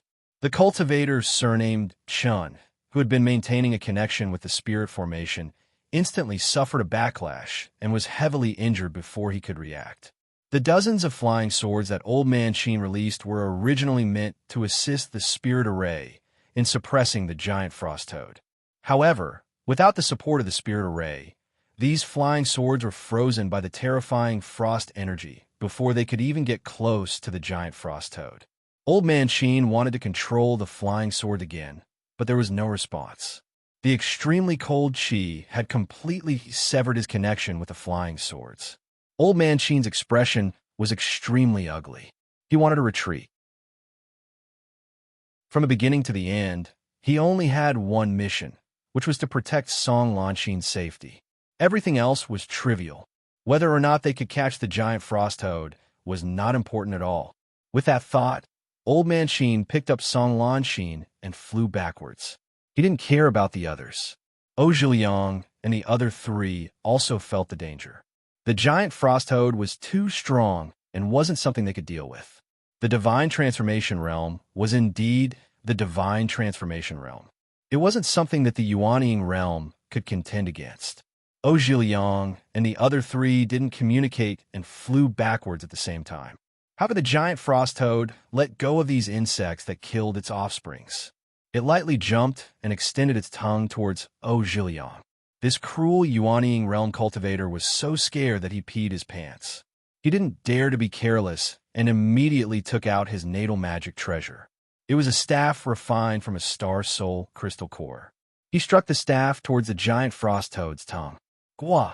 The giant frost toad let out a deafening cry. Its tongue was a very soft part, and this strike hurt the giant frost toad. Cold chi was spat out from its mouth. Ojiliang's body instantly burned with a ball of flame. The mysterious azure, true fire was spat out from his body. The cold chi and the true fire collided. The flames on Ojiliang's body were instantly extinguished. However, it managed to resist the terrifying cold chi and didn't let him turn into an ice sculpture. Ojiliang took the opportunity to fly backwards. The giant frost toad was annoyed that it couldn't catch this insect. It saw that there was another insect below that was struggling to escape. Cultivator Chun was injured and his speed was greatly affected. He was also the slowest one to escape with all his might. The giant frost toad immediately slapped its palm towards Cultivator Chun.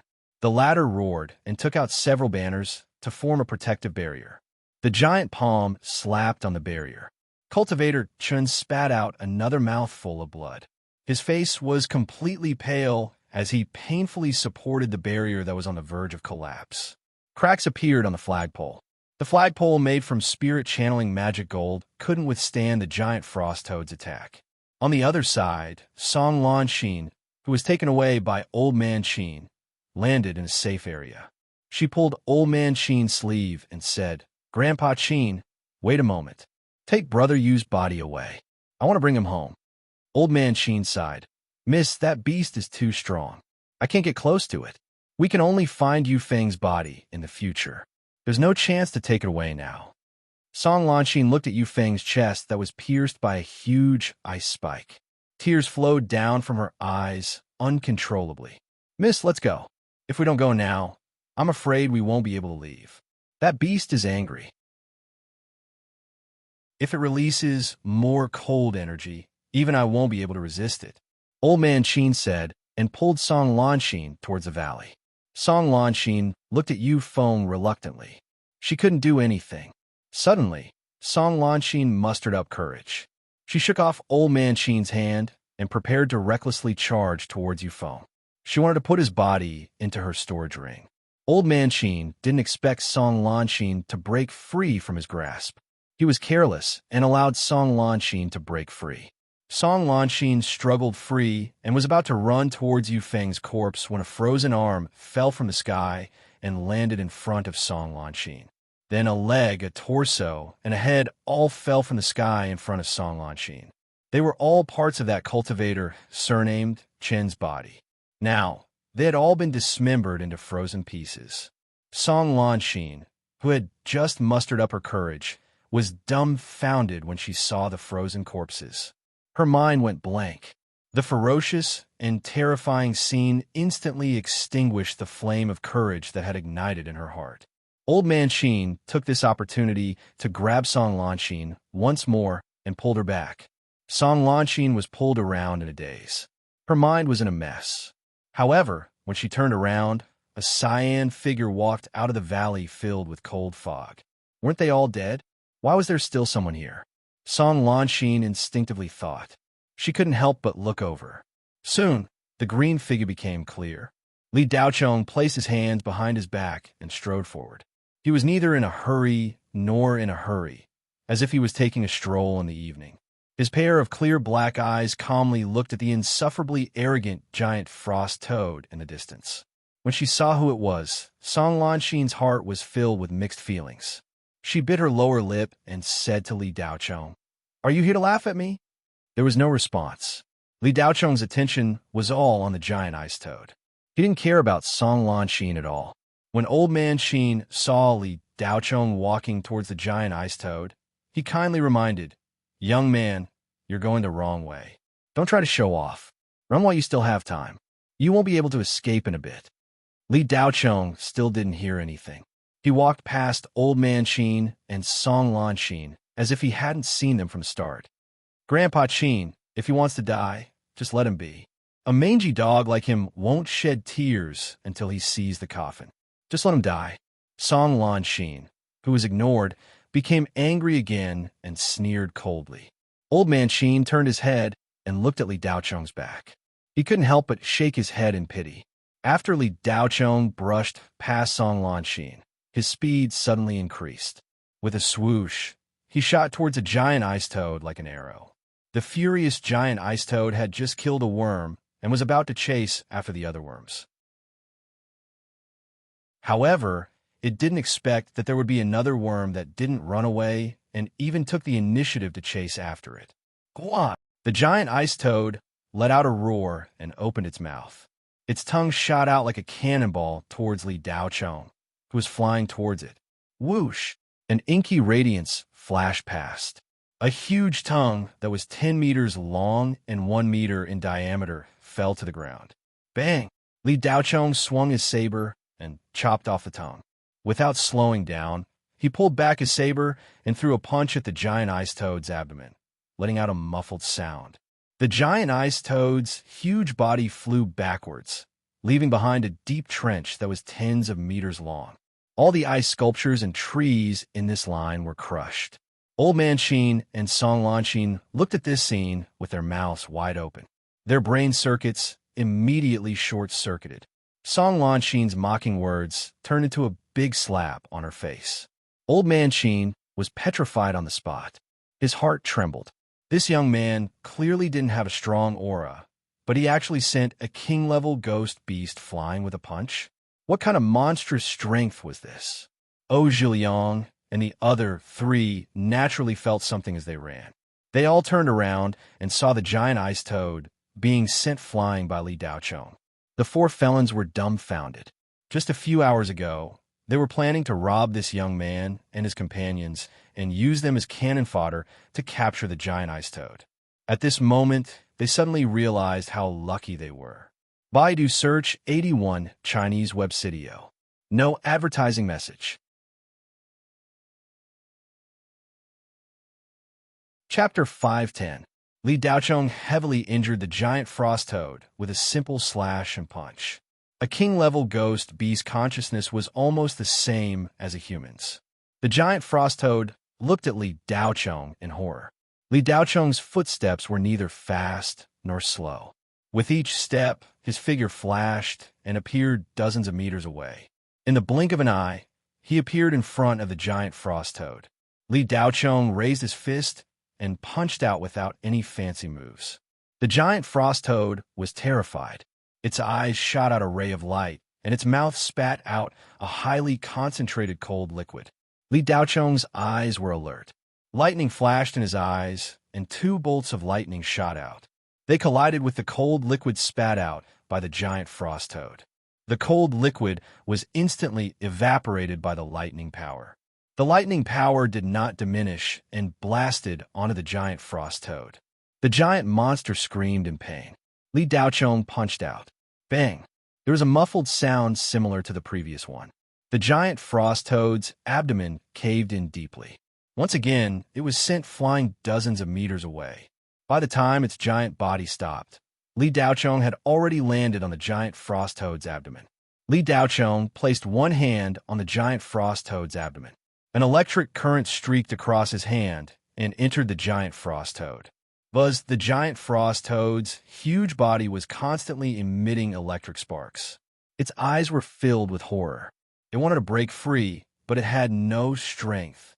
The purity of the spiritual yang lightning had taken a qualitative leap after Li Daochong broke through to the Yuanying realm. The yin energy in the giant frost toad's body was completely suppressed by the yang lightning. It could not be released. Found it. Li Daochong used his telekinesis and immediately withdrew it. A white pill the size of an ostrich egg was taken out of his body. This was the giant frost toad's king-level beast core. This core was filled with yin energy. If thrown aside, the area within 100 kilometers would be immersed in an extremely cold world under the influence of this beast core. There would not be any changes for 1,000 years. Looking at the beast core, Li Daochong smiled faintly and put the beast core into his storage ring. Beast cores were not very useful to Li Daochong. However, this thing was extremely useful to cultivators who cultivated ice-type cultivation methods. It could almost guarantee that ice-type cultivators could enter the nascent soul stage. Apart from the beast core, Li Daocheng needed every part of the giant frost toad. With such a large pile of materials, he could use them to his heart's content when crafting high-level ice-type talismans. Beep killed a king-tier ghost beast. Soul power converted and spirit energy gained. Host has leveled up to level 25. Just level 25, 25, level 25. Level 25, level 25, level 25, level 25, level 25, level 25, level 25 toad level 25, level. Li Daocheng's body trembled slightly as a huge amount of spiritual qi surged crazily within his body. It soared all the way until he reached the middle stage of the nascent soul realm. The amount of spirit qi obtained from killing a king-level ghost beast was much more than Li Daocheng had imagined. The spirit qi contained the qi of ice, which constantly washed over Li Daocheng's nascent soul. Under the washing of the qi of ice, the little baby slowly grew from the original 3 inches to 6 inches. Yuanying. Li Daocheng's body was shining with golden light. After the sun Yuanying was nourished by the ice spirit qi, it was no longer as dazzling. It seemed to have weakened, but in fact, it had become more condensed. There was also the ice spirit qi. This was an aura that Li Daocheng did not have. This special aura could only be produced under 2 circumstances. One was when the mystic heaven ice spirit vein was born. The other was when the cultivator cultivated ice techniques. Li Daocheng did not belong to any of the above. He had only absorbed the giant frost toad's soul power, and this ice spirit qi appeared on his own. This short interlude did not affect Li Daocheng's enthusiasm. He immediately put the giant frost toad's corpse into his storage ring. Li Daocheng casually killed the giant frost toad, as if he had just killed an insignificant toad. Before Li Daocheng came, the giant frost toad had killed all the bodyguards that Song Lanxin had brought. 2 Yuanying cultivators were killed in an instant. The remaining 5 cultivators fled in all directions. Song Lanxin felt that the sky was falling.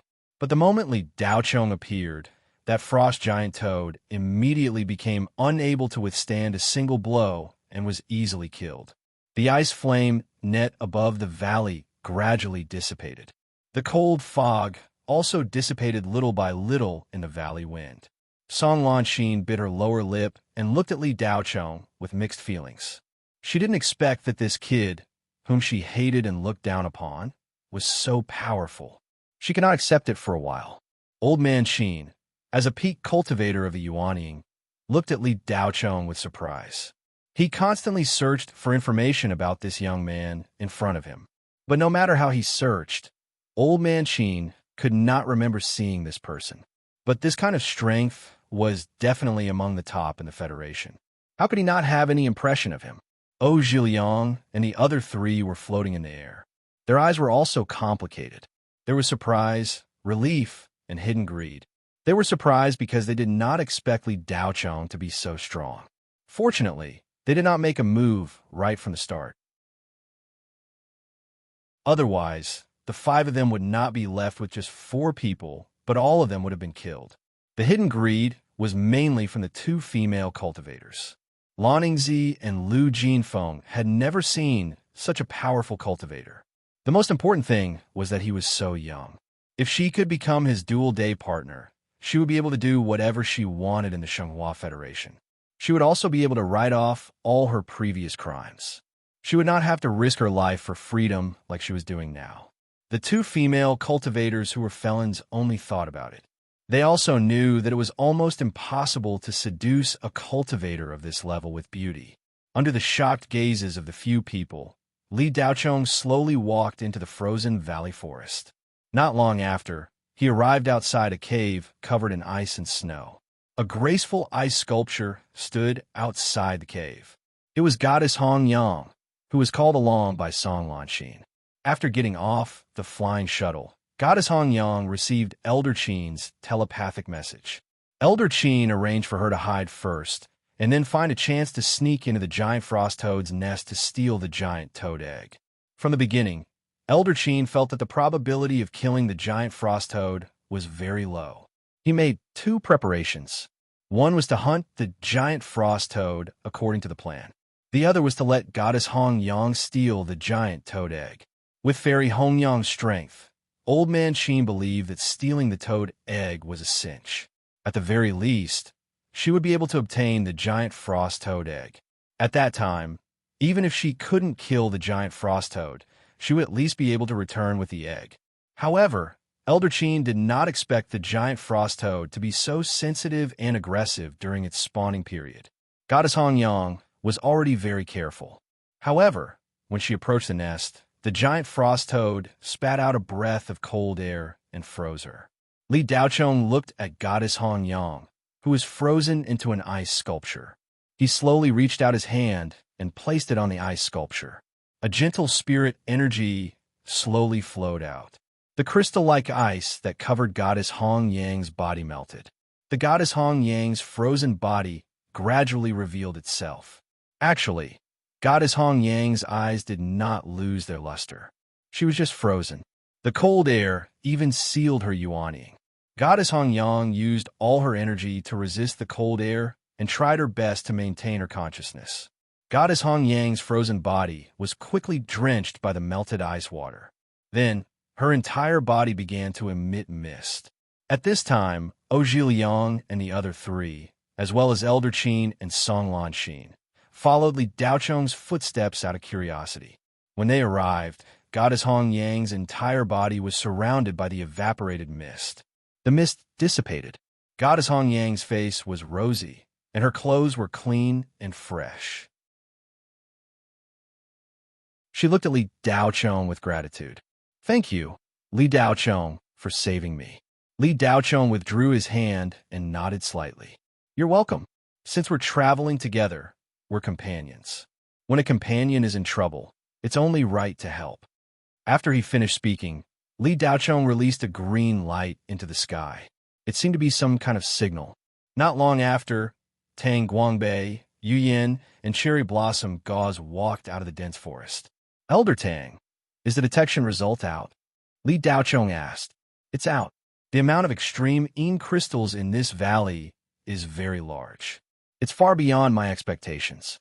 Not only can we satisfy our own needs, but we can also sell them to the military in large quantities. Li Daoyu, we've made a lot of money this time," Tang Guangbei said excitedly.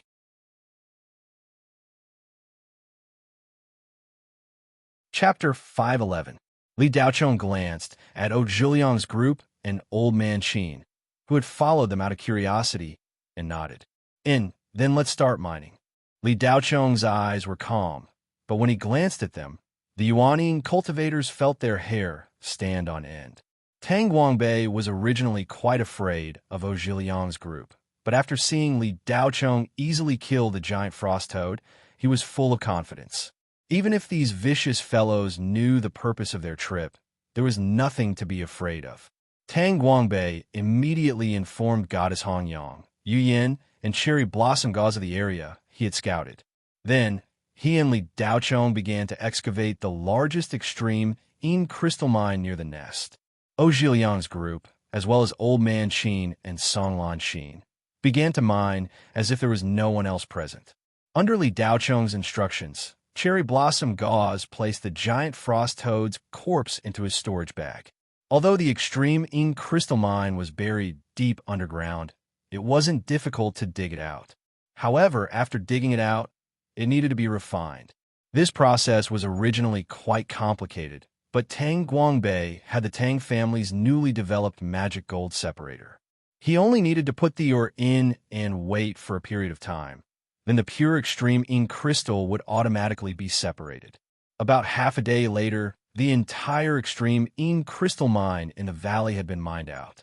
Not even a grain of or was left behind.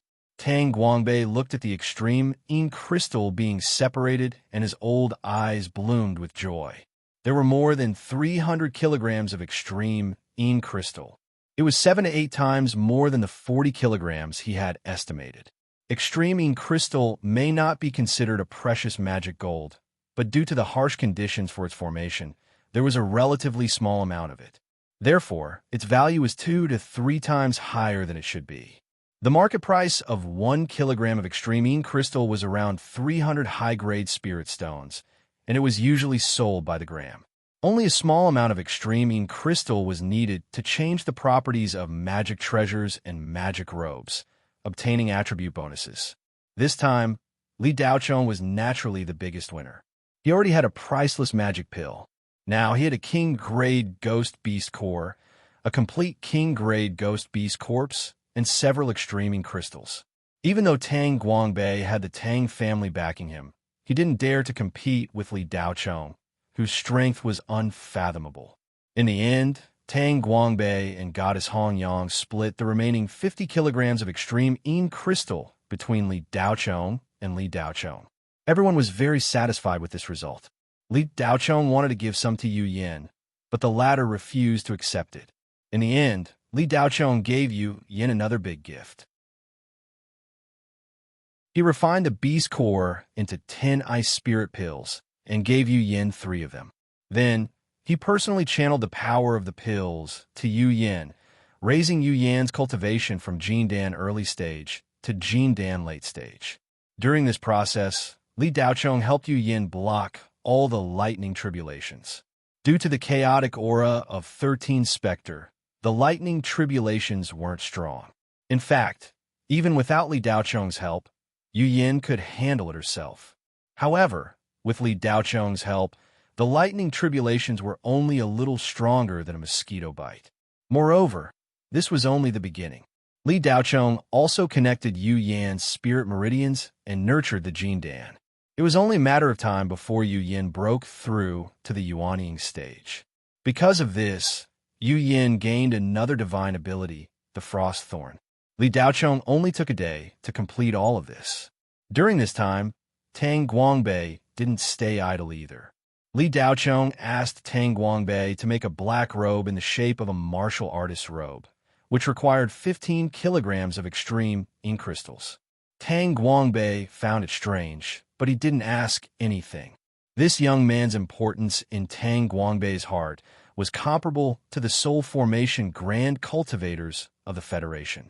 It was better not to ask too much about this level of cultivator. For the next 3 days, Li Daochong and the others were busy in the secluded valley.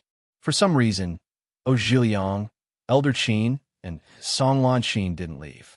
After seeing how strong Li Daochong was, they all wanted to befriend him. More importantly, outside the secluded valley was the Dark Soul Mountain Range. Even though they weren't weak, they weren't confident that they could walk out safely. Relying on the strong was definitely a good way to protect themselves on 13 Spectre. Elder Qin's thoughts were more complicated. He still wanted to gain some benefits. If he returned empty-handed, Song Lanqin's position as the successor might be affected. Li Daoyu, this old man has a presumptuous request. I hope he can fulfill it. After waiting for 3 days, Elder Qin finally saw Li Daochong walk out of the giant frost toad's nest. Please speak. Li Daochong glanced at Elder Qin and said lightly, Fellow Taoist, Li is a heaven-sent genius. You have such heaven-defying abilities at such a young age. This old man is ashamed. Even after cultivating for 100 years, I was only a slightly stronger ant in front of that giant frost toad. Old man Qin praised again, but he was interrupted halfway by Li Daochong. If you have something to say, just say it. Li Daochong frowned slightly. Elder Qin saw Li Daochong's displeasure and hurriedly said, Li Daochong, this old man wants to buy the beast core in your hand. The price is negotiable. It's 20% higher than the market price. What do you think? I've already used it. Li Daochong said bluntly. Elder Qin's old eyes instantly turned into 2 small black dots. Used it? Use it just like that? A king-level beast core was used just like that? Elder Qin broke out in cold sweat. A series of questions flashed through his mind, but he didn't believe Li Daochong's words. He thought that Li Daochong was unwilling to sell the beast core. Li Daochong, this old man is willing to take out 50,000 high-grade spirit stones to buy the king-level beast core in your hand. In addition, you will also receive a Cloud Jade Vestment VIP membership card. You can enjoy a 20% discount on all Cloud Jade Vestment products. Elder Qin hesitated for a moment before continuing. Elder Qin had watched Song Lanqin grow up, and the Song Federation was Elder Qin's best friend. Elder Qin had no children in his life and already saw Song Lanqin as his own granddaughter.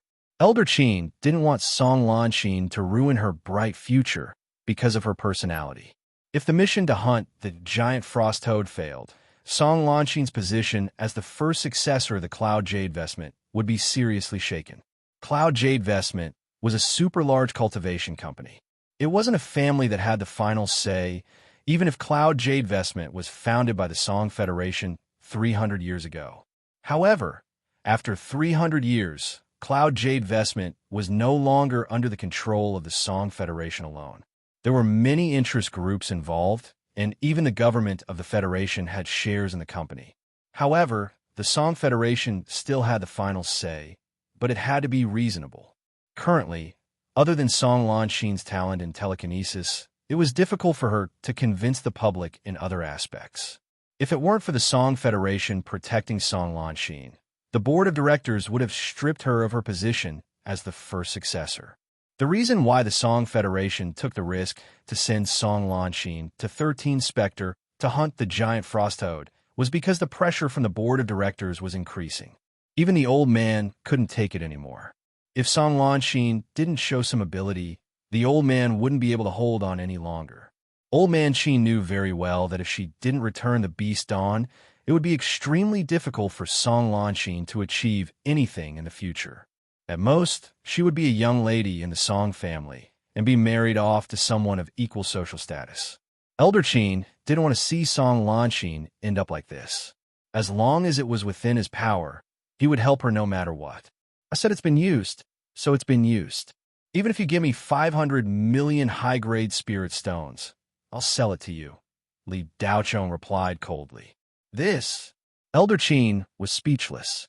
He looked at Li Daochong with his old eyes, trying to find something from this young man's face. However, in the end, he realized that Li Daochong wasn't joking. Did he really use it? Elder Qin's eyes twitched. If he really used it, wouldn't it mean that the mission to hunt the giant frost toad was completely ruined? Elder Qin was unwilling to give up. He quickly circulated his telekinesis and thought of a solution. Li Daoyu, are you selling the giant frost toad's corpse? I can pay the same price. You know that the most valuable part of the ghost beast is its beast core. Although the corpse has many uses, it's worth less than the beast core. Elder Qin grasped at the last straw. I'm not selling it. Li Daochong flatly refused without the slightest hesitation. His attitude was extremely clear. This matter could not be discussed. After saying that, Li Daochong walked away. Elder Qin was anxious. He stepped forward and stopped Li Daochong. Li Daoyu, please wait. We can discuss the price. How about this? I'll add another 20,000 high-grade spirit stones and give you a supreme card of the Cloud Jade Vestment Company. There are only 5 of these cards in the entire Federation, and they're all owned by soul formation stage experts.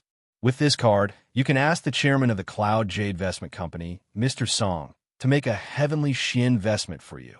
The materials will be free. You only need to pay the cost of making it. The price will definitely not be less than 100,000 high-grade spirit stones. When Elder Qin said this, Tang Guangbei happened to walk out of the lair. When he heard that Elder Qin promised to give Li Daochong the supreme card of the Cloud Jade Vestment Company, Tang Guangbei was shocked. He immediately sent a voice transmission to Li Daochong. Fellow Daoist Li, I've managed to make the robe you want, but I'm not a refiner. I only know a little about it. If you want a truly high-quality robe, you'll have to ask the people from Cloud Jade Robe to make it. Li Daochong was unhappy with Elder Qin's persistent pestering. He was about to reject him in an even colder tone, but after hearing Tang Guangbei's words, his eyes flickered. If he wanted to hide the death chi on the cherry blossom gauze, he would need a good vestment. Tang Guangbei's words were also admitting that the Tang family's skills in this area were limited. They couldn't be compared to the Cloud Jade Vestment Company. You're a weaponry refiner? Li Daochong suddenly asked Elder Qin. Elder Qin was stunned for a moment. He didn't know what he meant, but he replied, I'm not that talented. I just received a special grade weapon refiner certification a few years ago. Li Daocheng's heart skipped a beat. He didn't expect this old man to be a special grade weapon refiner. He said, I have a use for the giant frost toad's corpse. It's impossible for me to give it all to you. However, if you can make a vestment according to my request, I can give you a part of the corpse. You don't have to pay for it. How about it? When Old Man Qin heard this, his spirits were lifted. If there was something to talk about, then it would be easy. Making a Taoist robe would be easy. However, Old Man Qin felt that something was wrong. He had offered such a high price, but Li Daocheng was unmoved. Now, he suddenly changed his mind and said that he only needed to make a single Taoist robe. Wasn't it a little too simple? Old Man Qin had a doubtful look on his face. Just making a robe is enough? Li Daocheng nodded. That's right. Elder Qin was still worried. He continued to ask, May I know what level of vestment Li Dao wants? Li Daocheng thought for a moment. The level isn't important. As long as you can mix the extreme Yin crystal into the vestment, the attributes of the extreme Yin crystal will be maximized. That's it. Elder Qin couldn't believe it. This was too simple. At least, it was too simple for a weapon refiner like him. That's it. Li Daocheng replied with certainty. Okay, deal. Elder Qin agreed immediately after receiving a definite answer. The old man knew that at Li Daocheng's level, he wouldn't go back on his word. Genius memorized this site's address in 1 second. Mobile version of reading website. M.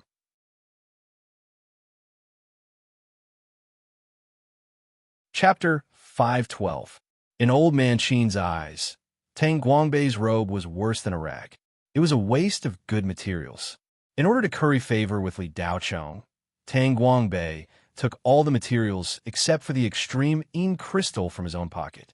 Among them, there were 3 necessary materials to make a heavenly mystic true treasure grade robe: cloud spider gold silk, magma cotton, and thunder tiger skin. These 3 materials were worth millions of medial grade spirit stones. They were definitely rare materials. Even Old Man Qin would feel the pinch if he took them out. However, Tang Guangbei was willing to spend a lot of money. Old Man Qin was a veteran. How could he not know Tang Guangbei's intentions? However, with Li Daocheng's strength, it was not a loss to do him a favor. How many people in the Shanghua Federation could kill the giant frost toad in an instant? Old Man Qin looked at the crudely made robe in his hand. His eyes were filled with emotions. The new generation was replacing the old. Each generation was stronger than the previous. He was getting old. Although Old Man Qin was a special-grade blacksmith, he did not make any moves after the certification. He spent most of his time protecting Songlan Qin. However, in the past few years, Old Man Qin had not abandoned his profession. Instead, he had been accumulating his strength and had reached the level of a special-grade refiner. If he wanted to advance further, it would no longer be useful just by accumulating experience. Just like cultivation, he needed to comprehend. Old Man Qin touched the robe and closed his eyes. Refining was like cooking. It not only required superb skills, but it also required heart. Time seemed to have stopped for Old Man Qin. He closed his eyes and thought for a while before opening them again. But in reality, 2 hours had passed. When Old Man Qin opened his eyes, the turbidity in his eyes disappeared. If one only looked at his eyes, it was as if he was dozens of years younger. The extreme Yin crystal is produced at the intersection of the aura of life and the aura of death. It is a product of the harmony of Yin and Yang. In order to perfectly display the attributes of the extreme Yin crystal, one must maintain an absolute balance between the aura of life and the aura of death. Old Man Qin muttered to himself. He took out a special metal table and chair. He placed a robe in his hand on the table. Then he took out a cauldron, a pair of jade scissors, and a row of silver needles. Mixing materials, cutting, and smelting. These were the 3 main elements of making the robe. 3 days and 3 nights passed. Old Man Qin was alone in the depths of the lair, concentrating on making the robe. The others were waiting quietly outside the lair. When the materials were complete, it wouldn't take a long time for a special-grade blacksmith to make a low-grade Taoist robe. Only Taoist robes of mystical spirit treasures would take a long time to make, let alone heavenly Xian true treasures. It would take at least several months to complete. However, Li Daocheng asked Old Man Qin to make the Taoist robe, which didn't need to be ranked. Everyone thought that it would be completed very quickly, especially Tang Guangbei and Song Lanqin. The two of them knew Old Qin's level very well. However, he didn't expect that after 3 days and 3 nights, Old Man Qin still hadn't come out of his lair. Miss Song, Elder Qin hasn't refined weapons for a long time, right? Tang Guangbei asked Song Lanqin suspiciously. What do you mean? Was he doubting Grandpa Qin's ability? Old man, let me tell you, even if Grandpa Qin hasn't refined weapons for 100 years, his level is still far above yours. Grandpa Qin must want to do his best. That's why he took such a long time. Song Lanqin rolled her eyes at Tang Guangbei and replied snappily. Tang Guangbei wasn't angry at Song Lanqin's rebuke. He still had a smile on his old face. Miss Song is right. Of course, I can't compare to Old Man Qin. Although Song Lanqin said that, she didn't have much confidence in her heart. Her eyes flashed with worry. Grandpa Qin spent so much time this time, but he still wasn't done. Was it because he hadn't fought for a long time that he was rusty? On the other side, Cherry Blossom Gauze stood behind Li Daocheng, who was sitting cross-legged under a big tree. He had been in this position for 3 days and 3 nights. Since Old Man Qin entered the lair, Li Daocheng had been in this position. Li Daocheng wouldn't let go of any opportunity to cultivate. This valley was the best place to train his divine will. In the past few days, Li Daocheng had been letting his divine will pass through the complex space environment and extend it further and further. Li Daocheng's divine will naturally didn't become thicker because of this, but its precision and resistance to interference had become stronger. After 3 days, Li Daocheng's divine sense could now extend to a distance of more than 10 kilometers. Not only was his divine sense not affected by the dead spirit qi in the valley, even the freezing qi that could freeze everything could not obstruct his divine sense. However, Li Daocheng still wasn't very satisfied. One had to know that under normal circumstances, Li Daocheng's divine will could now penetrate more than 100 kilometers away and detect even the slightest movement of the wind and grass.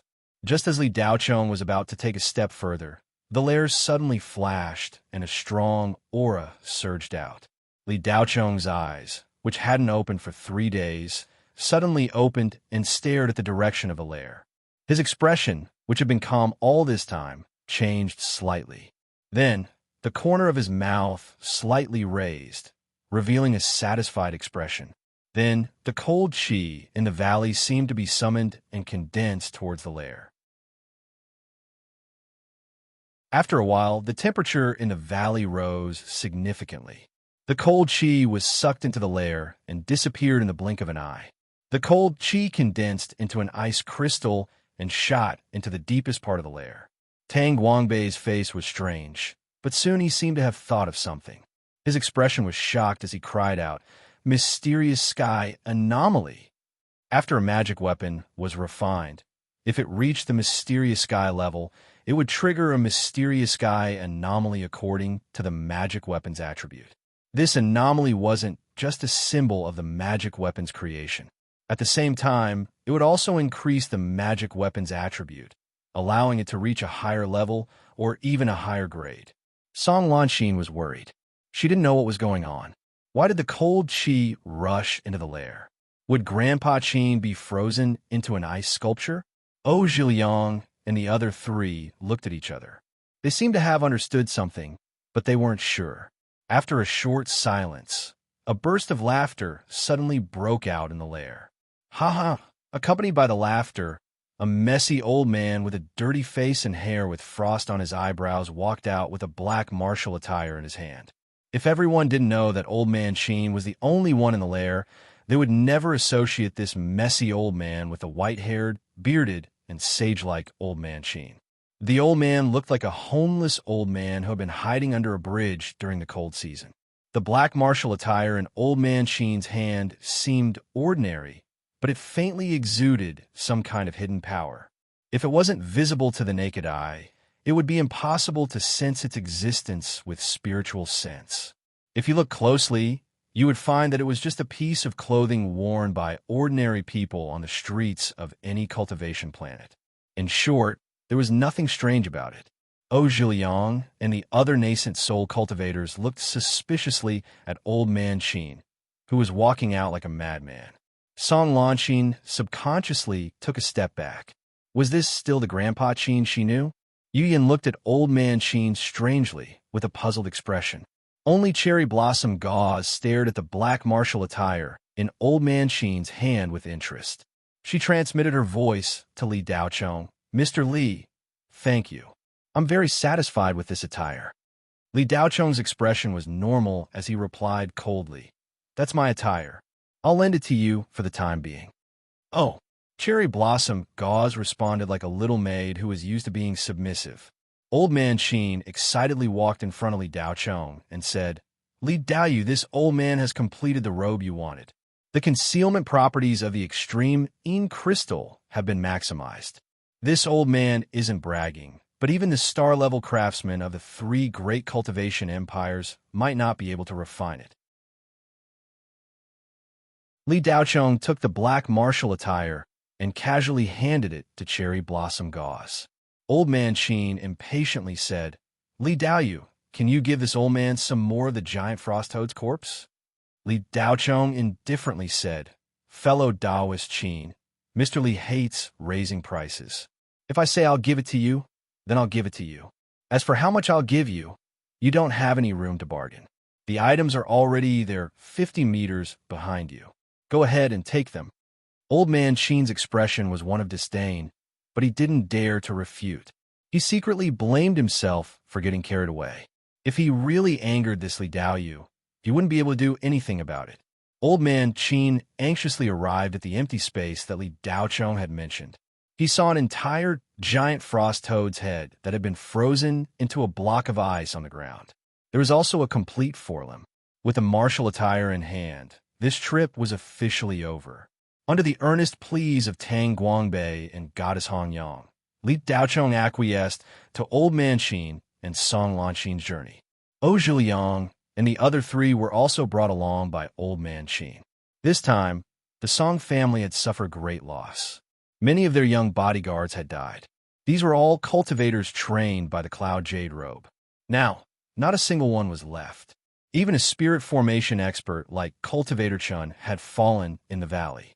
Even if they captured the giant frost toad, it wouldn't be able to make up for this loss. Song Lanqin would also be criticized for completing her mission. Old Man Qin's gaze finally landed on Zhiliang and the other three. Although these four felons had committed grave crimes, they had atoned for some of their crimes in the 13th Spectre. However, regaining their freedom was far from enough. Old Man Qin thought of a compromise and made them pledge their loyalty to the Cloud Jade Robe. However, due to their cruel nature, it was impossible to trust them. Old Man Qin used Li Daochong's deterrence to make the four of them choose. Either they let him plan a restriction on their yuanying and regain their freedom, or they continued to live and die on the 13th Spectre. According to the temperament of Zhiliang and the other three, they were absolutely unwilling. They would rather live freely in prison on the 13th Spectre than put their lives in the hands of others in exchange for the freedom of being imprisoned. However, their thoughts and nature had long been seen through by the experienced Old Man Qin. He used both threats and inducements. Old Man Qin even asked Goddess Hongyang to play black and white with him. Tang Guangbei then added oil to the fire and vaguely brought Li Daochong into the picture.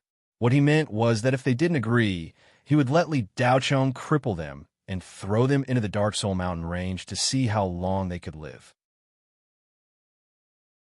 With Li Daochong around, Zhiliang and the other three didn't dare to act rashly.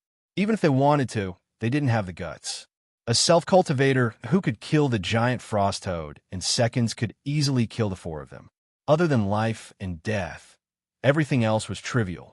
Even if Zhiliang and the other three were extremely vicious, they wouldn't joke around with their lives.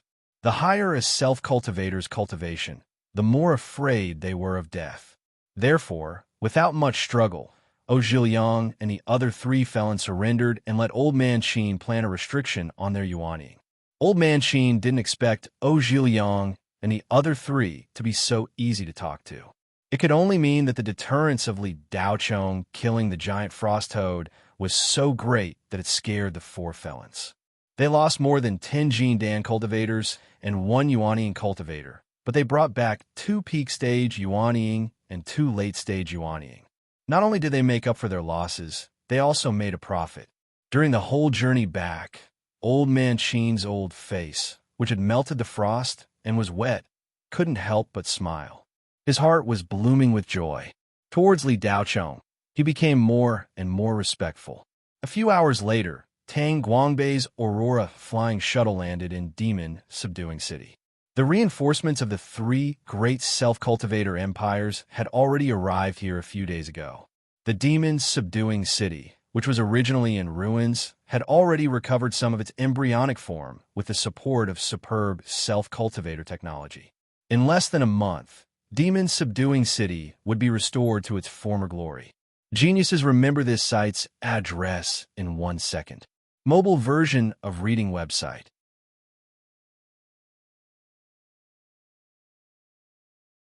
Chapter 513. Li Daochong's group entered the city in a low-key manner. Qin Zhan knew that Li Daochong had returned and personally welcomed him. Li Daochong suddenly disappeared without a word. Qin Zhan was very nervous. The Rakshasa estate must have known of this monster's existence by now. Li Daochong had defeated the powerful ghost army led by Wu Ho almost single-handedly. This was enough for the witch ancestor of the Rakshasa estate to use the entire country's power to assassinate him. Qin Zhan had sent out a few teams to inquire about Li Daochong's whereabouts, but to no avail. Fortunately, 3 days ago, Goddess Hong Yang, who was also missing, sent a message to Qin Zhan to report that she was safe. She also told him that Li Daochong was with her in the Dark Soul Mountain range to capture the giant frost toad. After receiving the news, Qin Zhan's hanging heart was finally at ease.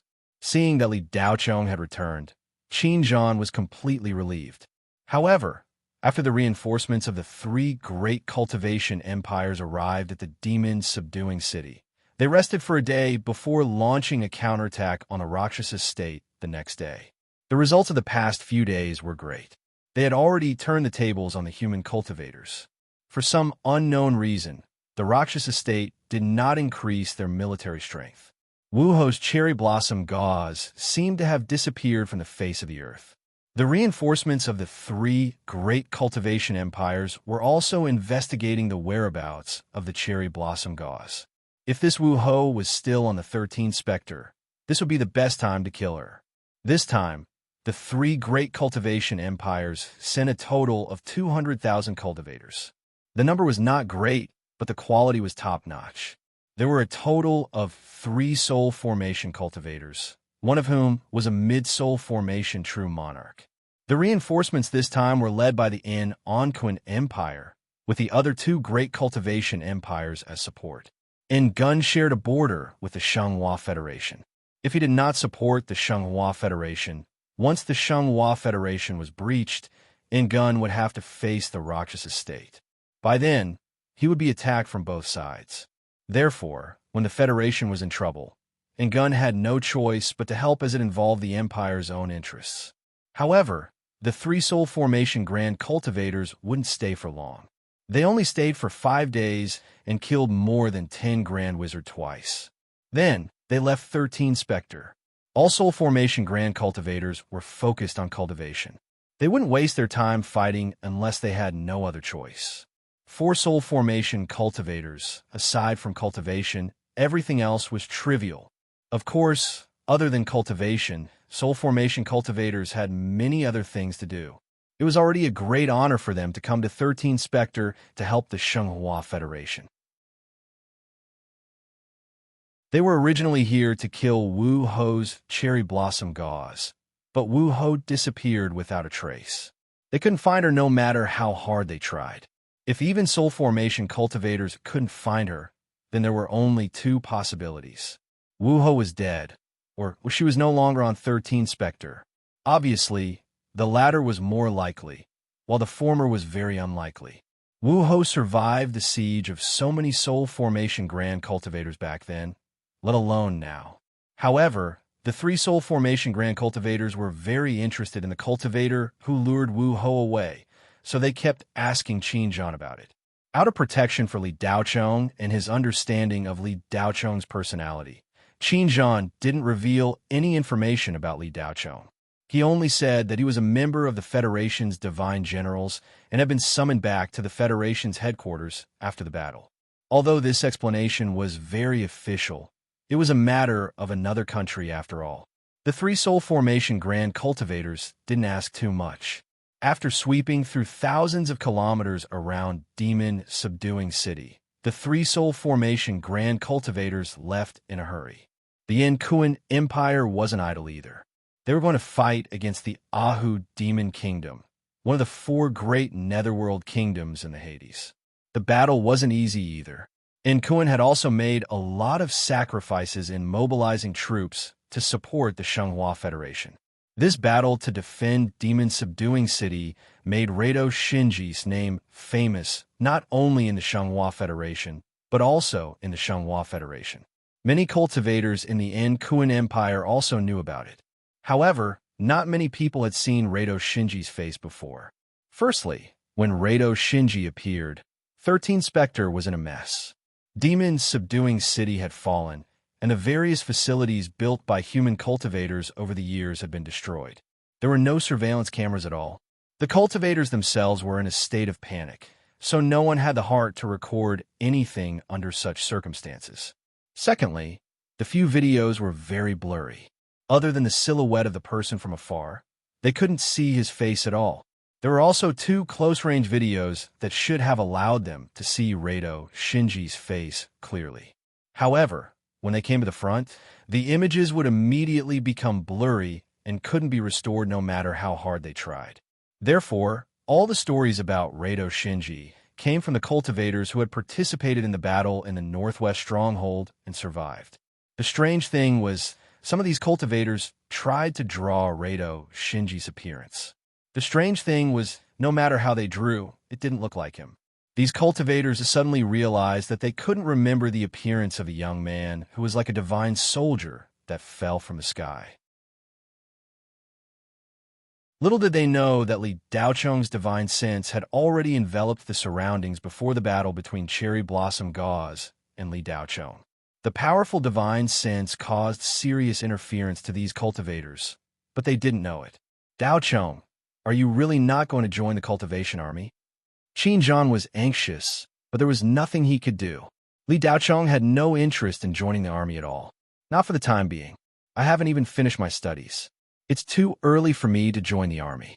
Moreover, I'm used to freedom. I'm not used to the restrictions of the army. Li Daochong shook his head with certainty. Daochong, don't you want to reconsider? Becoming a member of the cultivation army is the dream of most cultivators in the Federation. Why don't you want to join the army? Qin Zhan didn't want to give up. Qin Zhan couldn't understand why Li Daochong refused to join the army.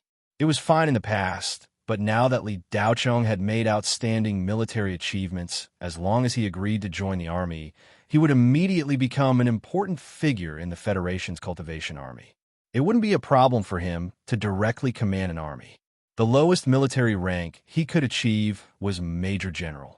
Qin Zhan estimated that Li Daochong would be a Lieutenant General. What did a Lieutenant General mean? In the Shenghua Federation, a Lieutenant General was definitely considered the upper level of the organization and could directly participate in state affairs. Is joining the army really that important? Li Daochong couldn't help but ask when he saw that Qin Zhan was still unwilling to give up. Of course. Qin Zhan didn't even think about it and answered affirmatively. Then he continued, Li Daochong, you've made such great military achievements. Even if you join the army, it won't restrict your freedom. You can also enter the core of the Federation's power, and your status will rise 1,000 miles. Once you participate in politics, you will have power. You can lead the entire country through your own will and change many things. Some things can't be solved by your high cultivation. You should know what I'm talking about. Qin Zhan, you have your own ambitions and ideals. I have my own ideas and way of doing things. The Federation's cultivation army is worthy of respect, but I naturally have my own reasons for not joining the army. As for politics, that's what I dislike the most. John, you should know that I'm a person who doesn't like to be in the limelight. Not joining the army doesn't mean that I won't resist the Hades. If there's a need, Li Daochong, will definitely not shirk my duty. I won't say anything profound and righteous, nor will I flaunt myself as a noble person. I just have people and things that I want to protect, Li Daochong said calmly. John stared at Li Daochong and thought about what he had said. In fact, everyone had their own aspirations and couldn't be forced. Well, I was too subjective and put my own wishes on you. If you don't want to join the army, then don't join the army. However, the higher-ups value you greatly and hope that you can become an instructor of the Federation's cultivation army, Dragon Teeth. They also want to confer you the rank of Major General. Li Daochong was silent. John continued. Dragon Teeth is the Federation's most elite army and is led by the Divine Generals. It can be regarded as one of the 3 major branches of the Divine Generals Reserve Force. When I was in Dragon Teeth for a period of time, their instructor was seriously injured in the large-scale attack launched by the Rakshasa state. The old instructor entrusted me to be the new instructor. I'm ashamed to say that I, John, am not as strong as before and is at the bottom of the 3 major reserve forces of the Divine Generals Reserve Force. Even some low-level battle groups are about to surpass Dragon Teeth. Now the morale of the entire Dragon Teeth is extremely low, but a starving camel is still bigger than a horse. Dragon Teeth's reputation in the Federation is still very high. It's a bit of a waste of talent to be an instructor with your strength, but only your strength can convince those arrogant guys. I really don't have any other candidates except you. This is not an appointment by the Federation, but a personal invitation from me, John. After becoming an instructor, you'll have absolute freedom and power. What do you think? John finished his words in one breath. There were not many flowery words in his words, but they were simple and sincere. Li Daochong had refused John's countless invitations many times, which was somewhat unreasonable. At this time, he felt John's enthusiasm. It would seem too cold to refuse again. Well, I'll give it a try. Li Daochong finally nodded and agreed. John's face was full of joy. He grabbed Li Daochong's hand and held it tightly. He said excitedly, Daochong, I thank you on behalf of Dragon Teeth. The appointment letter and military rank have already been issued. In fact, with the military merits you've obtained this time, you could get much more than this. But you don't want to be in the limelight, so you have to waste your talent. After hearing John's words, Li Daochong was a little embarrassed. He only said, John, don't say that. I'm just an ordinary cultivator. Don't think too highly of me. If you're an ordinary cultivator, how can the others survive? John said in his heart, but of course he didn't say it out loud. Next, Li Daochong rested in Demon, subduing city for 2 days. On the 3rd day, Xiao Ying and Ling Fei boldly contacted Li Daochong. The 2 girls had the mentality of giving a try. They didn't expect Li Daochong to meet them, but happiness came suddenly. Li Daochong actually replied to their message in seconds and asked them to meet him. The 2 girls were so excited that when they arrived at Li Daochong's room, they didn't know where to put their hands. Master! Xiao Ying and Ling Fei immediately called out when they saw Li Daochong. And sit down. Li Daochong responded. He agreed. Xiao Ying and Ling Fei looked at each other in disbelief. They thought Li Daochong wouldn't recognize them. How's your cultivation recently? Li Daochong asked meaningfully. In fact, in the previous battle, he already knew that the 2 girls had already cultivated the first 2 layers of the 9-split saber technique that he had given them to the Deshang realm. Master, Sister Ling Fei and I have succeeded in building our foundation. It's just that we don't have any more cultivation methods. Xiao Ying told the truth. Li Daochong stretched out his hand, and a jade tablet appeared in his hand. He said, This is the latter part of the saber technique. Take it and cultivate it well. There are my annotations on it. Memorize the saber technique within a month. The content of the Jade Tablet will disappear after a month. Xiao Ying and Ling Fei looked at the Jade Tablet in Li Daocheng's hand with shining eyes. They tried their best to suppress the urge to get the Jade Tablet in their hearts. Genius memorized the address of this site in 1 second. Mobile version of reading website.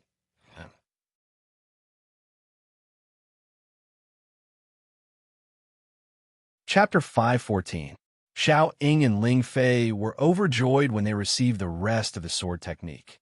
Just the first 2 levels of this sword technique had benefited them greatly.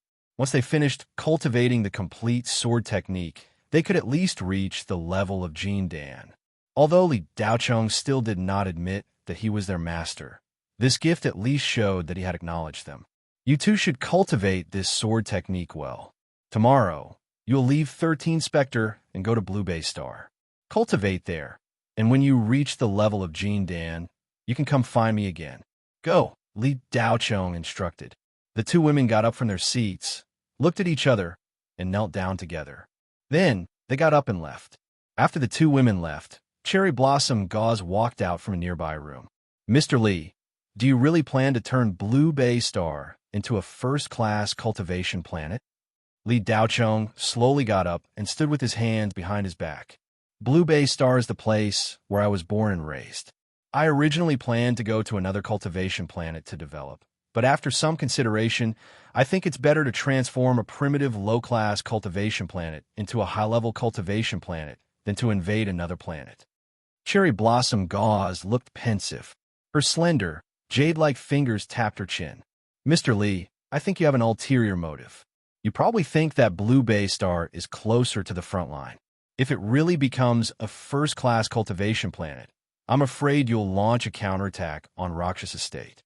Li Daocheng glanced at Cherry Blossom Gauze. I don't like it when you're too smart. Even if you understand in the future, don't say it out loud.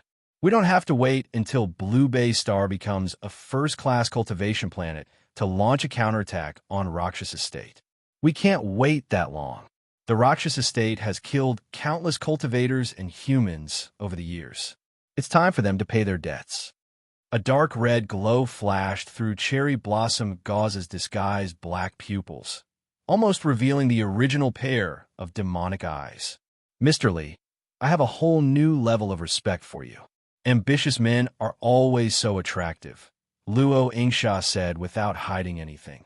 After this period of interaction, Cherry Blossom Gauze had a certain understanding of Li Daocheng. Although this man looked indifferent, he was actually very passionate. In the beginning, Cherry Blossom Gauze felt extremely insecure when Li Daocheng had grasped her lifeline.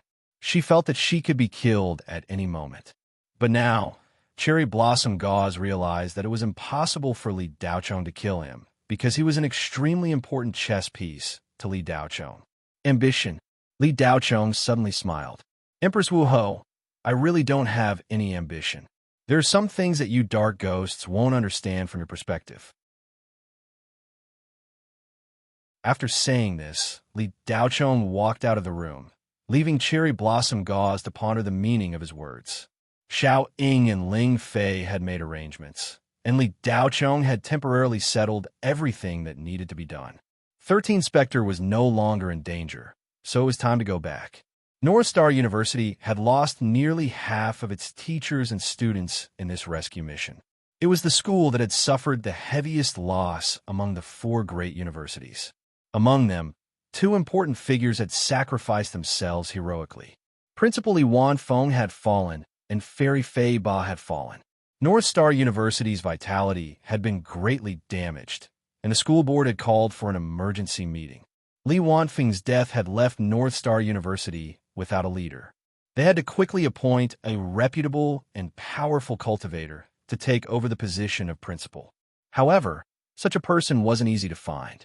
The school board had discussed for several days, but they still couldn't find a suitable candidate. Someone suggested that they find Rado Shinji and let him take over the position of principal of North Star University. At this time, after the Battle of 13 Spectre, Rado Shinji's reputation in the Federation was unparalleled. Even the president and counselors couldn't compare to him.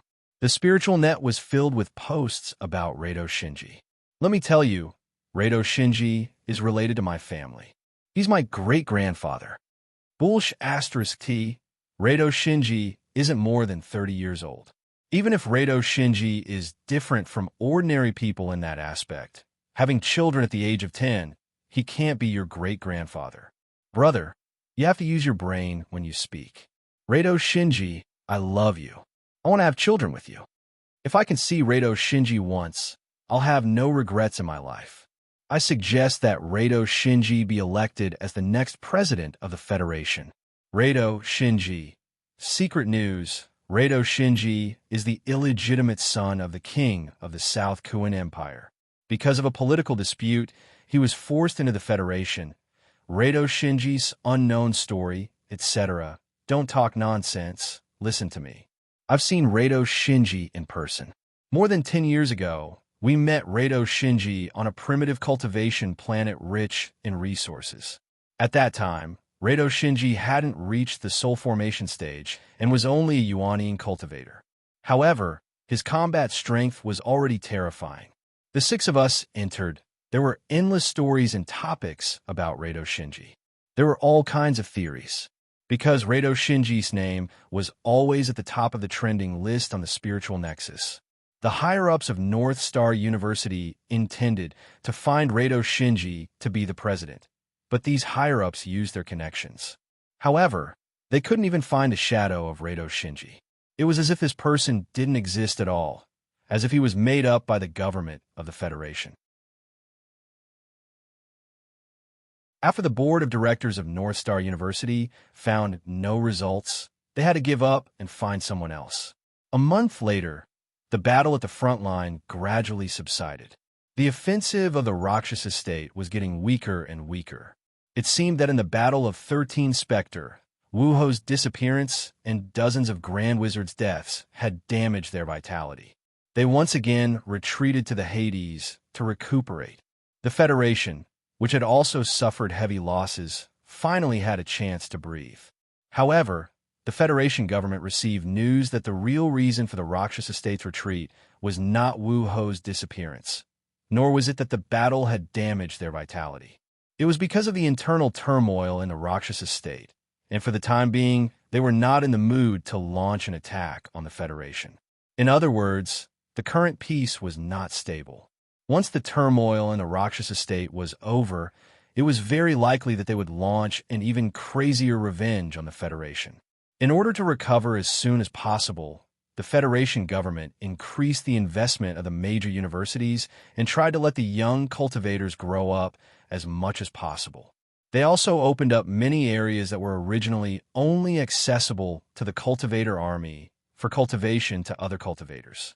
The cultivators of Yuaning also received resources provided by the government for cultivation. The ones who benefited the most were the major cultivation companies. The government allocated a huge amount of money to increase the research and development of new cultivation technologies. Once a company developed a new technology, there would be additional rewards. The cultivator who developed the new technology would also be promoted and rewarded personally. The entire state machinery was quickly put into operation after the war. For many cultivators and cultivation companies, this was a rare opportunity. People's hearts wavered during the war and were quickly pacified. After everything returned to the right track, it quickly entered a period of rapid development. At this time, the president of North Star University was finally confirmed. Kyle Yin temporarily assumed the position of acting president. Li Daochong had returned to planet North Star a month earlier. He kept a low profile and became an ordinary student of North Star University. When Li Daochong took the space shuttle to 13 Spectre, very few of the students survived. Therefore, almost no one knew about Li Daochong's strength, except for Su Wanxing. However, this proud daughter of North Star University, who had witnessed Li Daochong's freakish strength with her own eyes, went into seclusion to cultivate after returning from 13 Spectre. It seemed that she had been traumatized. During this month, Li Daochong, apart from his regular classes, spent the rest of his time consolidating his cultivation. Occasionally, he would look for 1 or 2 supernatural missions on the Spirit Net to complete. Li Daocheng didn't do these supernatural missions to level up. Even if he killed these low-level nether ghosts, he wouldn't gain much spirit energy. Li Daocheng's goal was to cultivate Xiaoling River. When the little girl learned that all the students of North Star University had been sent to 13 Spectre, she sent Li Daocheng non-stop messages. Since Li Daocheng's departure until his return, Xiaoling River had sent a total of 3,968 messages. Big Brother Daocheng, where are you? Big Brother Daocheng, are you back? Big Brother Daocheng, please be safe. Big Brother Daocheng, Ling, she knows you'll be fine. Similar messages were sent one after another. Naturally, Li Daocheng couldn't receive them from 13 Spectre. But as soon as he left 13 Spectre, his wristwatch flashed and a torrent of messages flooded in. Li Daocheng read the messages from Xiaoling River and felt his heart warm. When he returned to planet North Star, the first thing he did was look for Xiaoling River. When Li Daocheng saw Xiaoling River's frail body curled up on a wooden bed in a dilapidated tile-roofed room, his heart almost broke. Xiaoling River was sick.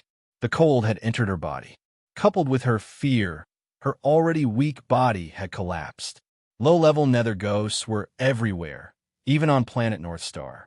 They were like mosquitoes. No matter how hard you tried, you couldn't kill them all. A wildfire couldn't burn them out, but they would grow again when the spring breeze blew. Whenever a weak soul appeared, these low-level nether ghosts would immediately emerge to feast on it. Xiaoling River was seriously ill and had been possessed by the bound spirit. She was in a coma. If Li Daocheng had returned any later, this poor little girl would have become food for the bound spirit. Her soul would have been scattered. Li Daocheng didn't hesitate to give Xiaoling River a strand of his own yuanying blood, pulling her back from the brink of death. In that moment, Li Daocheng decided to cultivate Xiaoling River. He wanted to help Xiaoling River achieve her unattainable dream of becoming an immortal. Genius memorized this site's address. Mobile version of reading website.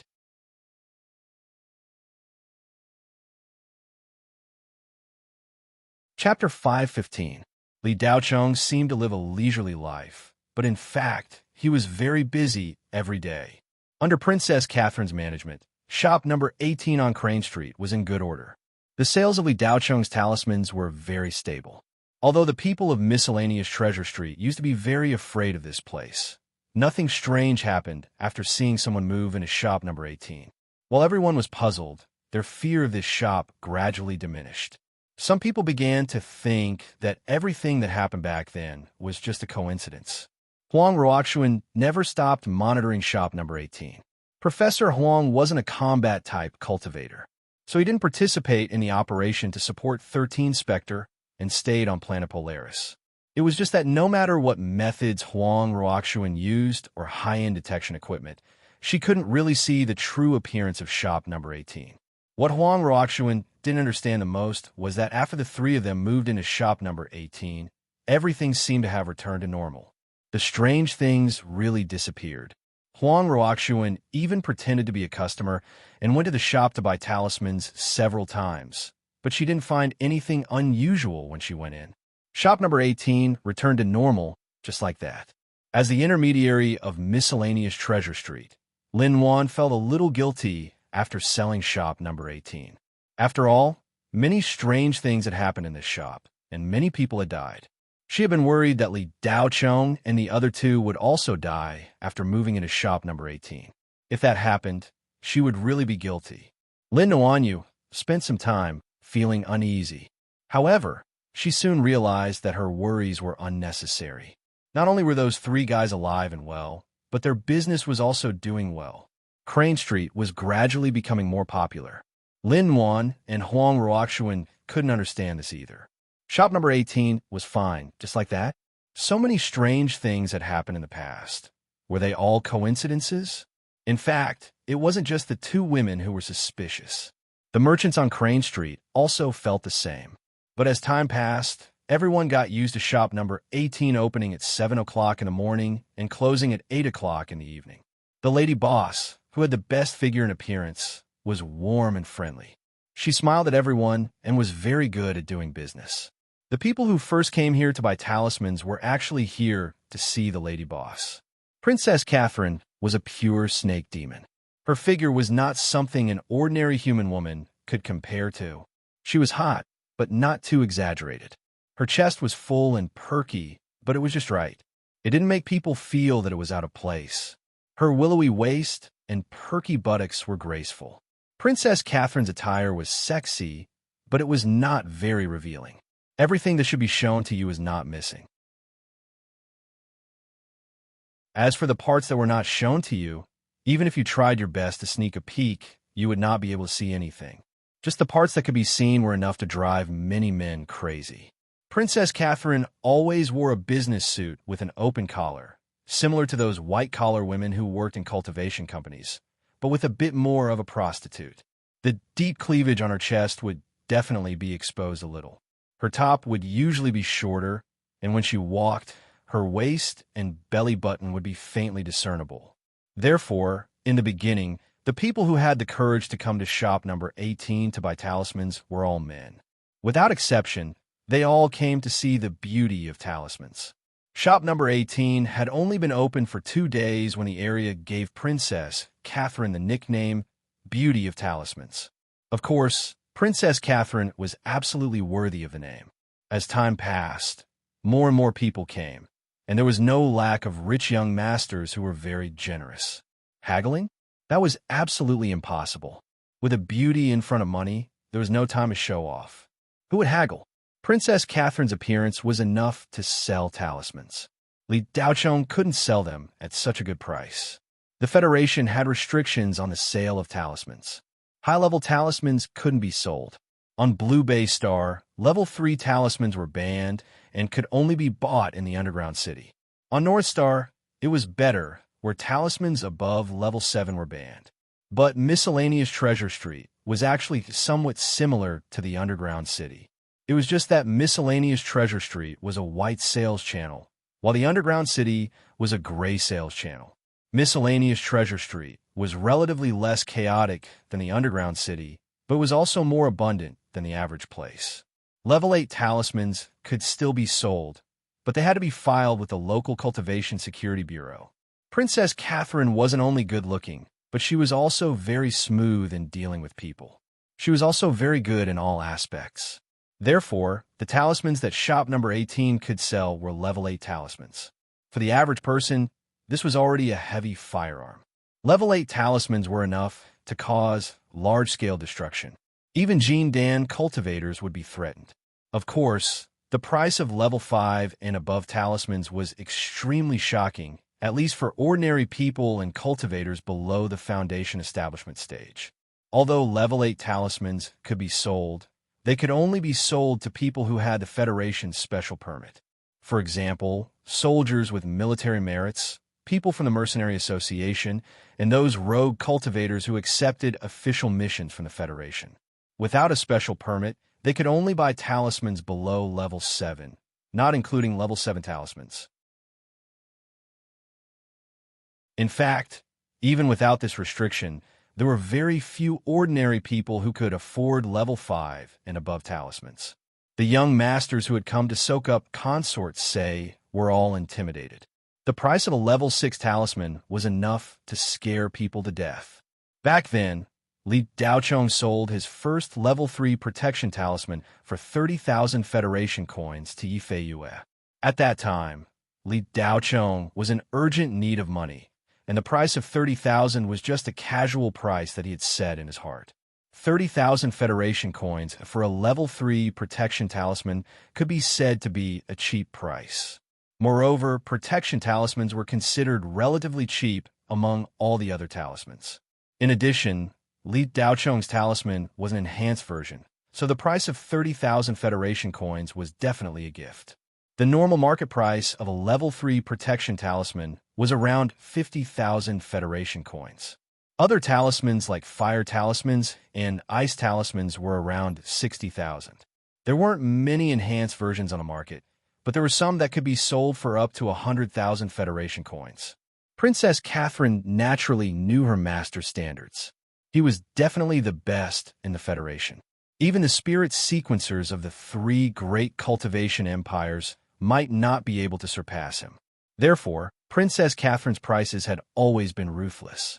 In shop number 18, a level 3 talisman was sold for 120,000 Federation coins, which was much higher than the market price. In the beginning, those who came to buy the talismans were just for the beauty. They only bought low-grade talismans, and the most sold were level 1 talismans.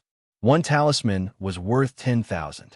After a lot of talismans were sold, there would always be people who used them. Once they used the talismans of shop number 18, they would immediately notice the difference. Everything was difficult at the beginning, but as long as a chain effect occurred, there would be explosive growth later on. Moreover, Princess Catherine didn't only know how to make use of her beauty. She also did a good job in advertising and was very willing to spend money on advertising. She wouldn't waste any of the money that Li Daocheng threw at her. The people who came to buy the talismans later on didn't just want to look at talisman beauty. Looking at it was just a matter of convenience. Even if it was expensive, they would still grit their teeth and buy it. It couldn't be helped. Other people's products were good. Princess Catherine's advertisement for herself wasn't just seductive. It was also very close to the theme. As a result, shop number 18's name quickly spread. Of course, apart from Princess Catherine's good management, Li Daocheng's talismans were indeed better than the average talisman. This was the key to their reputation. Of course, Wei Beitong also gave them a lot of help. Princess Catherine's business acumen wasn't limited to sales. With her relationship with Wei Beitong, a branch was quickly opened in Planet Northstar's underground city. Almost all of Princess Catherine's employees were shifters.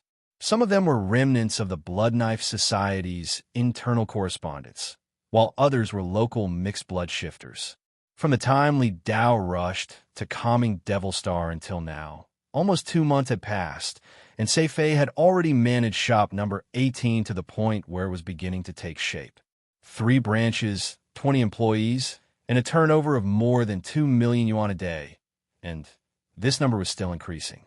Later on, word of mouth spread, and more people bought talismans. They no longer bought them to see Princess Catherine. The big boss behind shop number 18 was Li Daocheng, but the boss on the surface was Princess Catherine. Li Daocheng didn't ask about the shop situation. He just regularly replenished the shop stock. The talismans were all made by him. With a million-level spirit brain, making low-level talismans was a matter of minutes. Zhang Lao went back to his old business. During the day, he didn't stay in the shop. He took his bags and went out to set up a stall to sell all kinds of unorthodox things. Needless to say, he sold a lot of talismans every day. Planet Northstar wasn't Blue Bay Star. It was a second-class cultivation planet. A small place like Blue Bay, Star couldn't compare. The flow of people here was much greater than on Blue Bay Star. Although the shop had opened 3 branches and the number of shops had increased, Li Daocheng didn't need to spend too much time making talismans.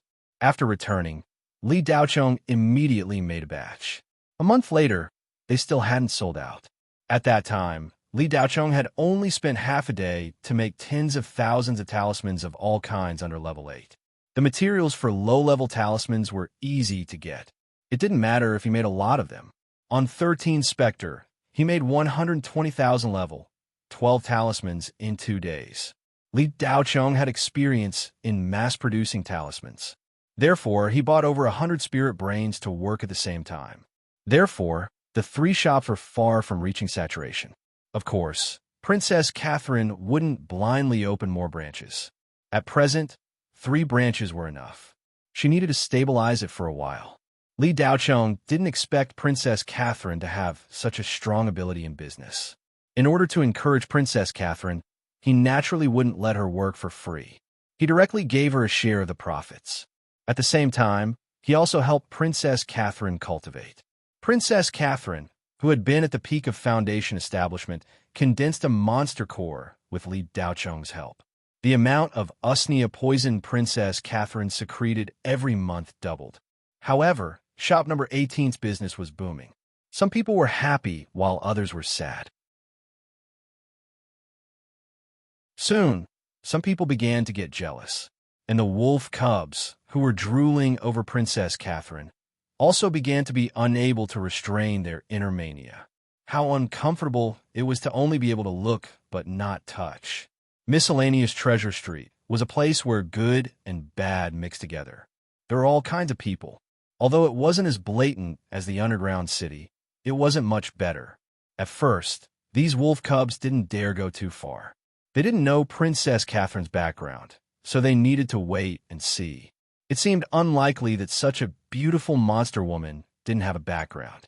But after 2 months of observation, these guys discovered that Princess Catherine was running the shop alone. At most, she had an old man with whom she didn't know. There was no one else. The employees who were hired were just low-level monsters.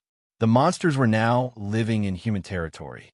They were a group of refugees. Some people didn't feel at ease and secretly investigated Princess Catherine. The results were surprising. The snake woman had also fled to Planet Polaris. As a result, these wolf cubs had nothing to worry about. Feasting their eyes on her beauty was no longer enough to satisfy their psychological needs. How could they miss out on such a fine snake woman? She was much more interesting than those human women. Jiang Ronghua was the general manager of the civilian treasure store, Morning Calm. He was also the eldest son of the Jiang family. He often came to Miscellaneous Treasure Street to inspect and purchase goods. As early as 2 months ago, Jiang Ronghua had visited shop number 18 and would come every 2 days to buy a few talismans. Jiang Ronghua had bodyguard by his side all year round. On Miscellaneous Treasure Street, Jiang Ronghua's reputation was very high. However, this guy was secretly a sex fiend. Of all the shops on Miscellaneous Treasure Street, as long as they didn't have a powerful background, whether they were female shop assistants or female proprietors, Jiang Ronghua was determined to get his hands on them. During this time, Jiang Ronghua had 2 targets. One was the proprietress of shop number 18, Princess Catherine. The other was the middleman of Miscellaneous Treasure Street, Lin Nuanyu. Genius memorized this site's address in 1 second. Mobile version of reading website.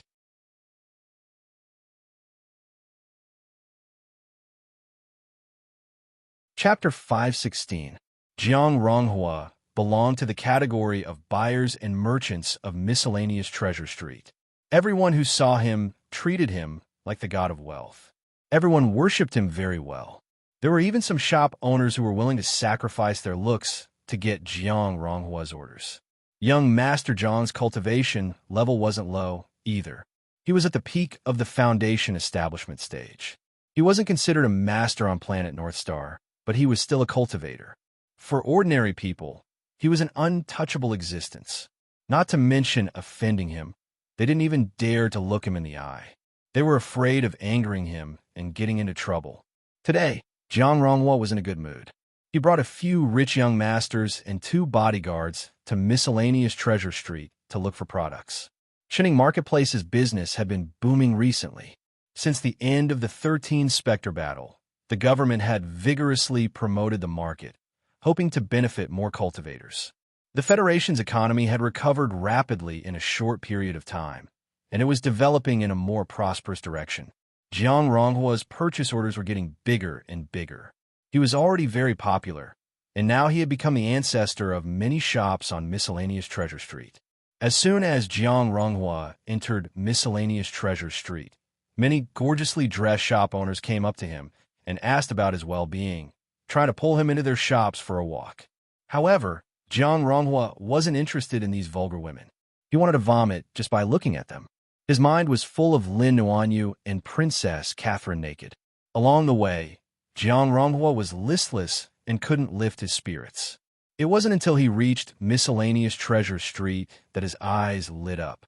Seeing the woman sitting at the desk in the middle of the shop, carefully flipping through documents, a smile appeared on Jiang Ronghua's face. Lin Nuanyu was more pleasing to the eye. "Mr. Jiang, what's made you so happy?" A rich young master next to him asked with a smile. This rich young master surrounded Jiang Ronghua, hoping to bring in some purchase orders for his family. Today, he accompanied Jiang Ronghua to serve him well. "What do you think?" Jiang Ronghua touched his chin. The rich young master's surname was Zhang, and his full name was Zhang Tun. He was the son of a small local family. His family had opened a civilian magic weapon workshop, specializing in some processing businesses. The workshop could bring in hundreds of thousands of elementary spirit stones for the family in a year. To a small family, this was a considerable amount. However, as time went by, because they had been using the few spiritual machines that they had purchased decades ago without any new products, the business began to decline. Fewer and fewer people came to the Zhang family, too. Their profits for the past 2 years had been so low that it was almost unbearable. However, Zhang Tun quickly thought of his good friend Jiang Ronghua, young Master Jiang. As long as Jiang Ronghua could give him an order, the family workshop would be able to survive this year's crisis.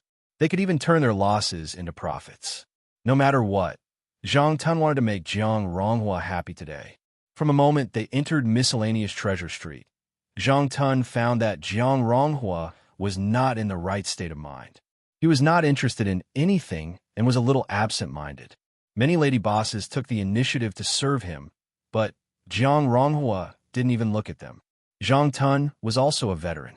He could roughly guess Jiang Ronghua's thoughts, so he deliberately walked to the back and gave Jiang Ronghua's bodyguard 2 spirit stones. Soon, she learned from the bodyguard what was on Jiang Ronghua's mind. Now that Jiang Ronghua saw Lin Wan's expression immediately changed. Clearly, this young Master Jiang was very interested in Lin Wan. If it was someone else, Zhang Tun might not have a way. However, if it was Lin Wan, he still had a way. Recently, Lin Wan's life had not been easy. Half a year ago, Lin Wan's Shangyuan intermediary was one of the top real estate agents on miscellaneous Treasure Street. However, ever since the underground city's shadow Serene Mill decided to move into miscellaneous Treasure Street's real estate rental market, everything changed. How could an individual business compare to a corporation like Shadow Serene Mill? Very quickly, it was pushed aside and slowly withered away. During this period, it was barely holding on. Shangyuan intermediary originally had 7 to 8 employees. Over the past 6 months, most of them had either left or been rejected. Now, only Lin Wan and Zhen Meili were left. Shangyuan intermediary was almost unable to hold on. If it wasn't for the fact that they had gotten lucky and managed to close the deal with shop number 18, they would have closed down. However, even if they managed to close the deal, it was just a drop in the bucket. Lin Wan wasn't just worried about the lack of business. Shangyuan intermediary's rent was almost due, and their business license was up for review. Apart from that, Lin Wan had also taken out a loan to buy a cultivation room and a magic weapon half a year ago. These 2 items cost a lot, and so did the loan. If the business failed, Lin Wan wouldn't be able to repay the loan every month. Lin Wan was in a terrible fix and didn't know what to do. Since last week, she had done whatever she could, as long as she could earn money.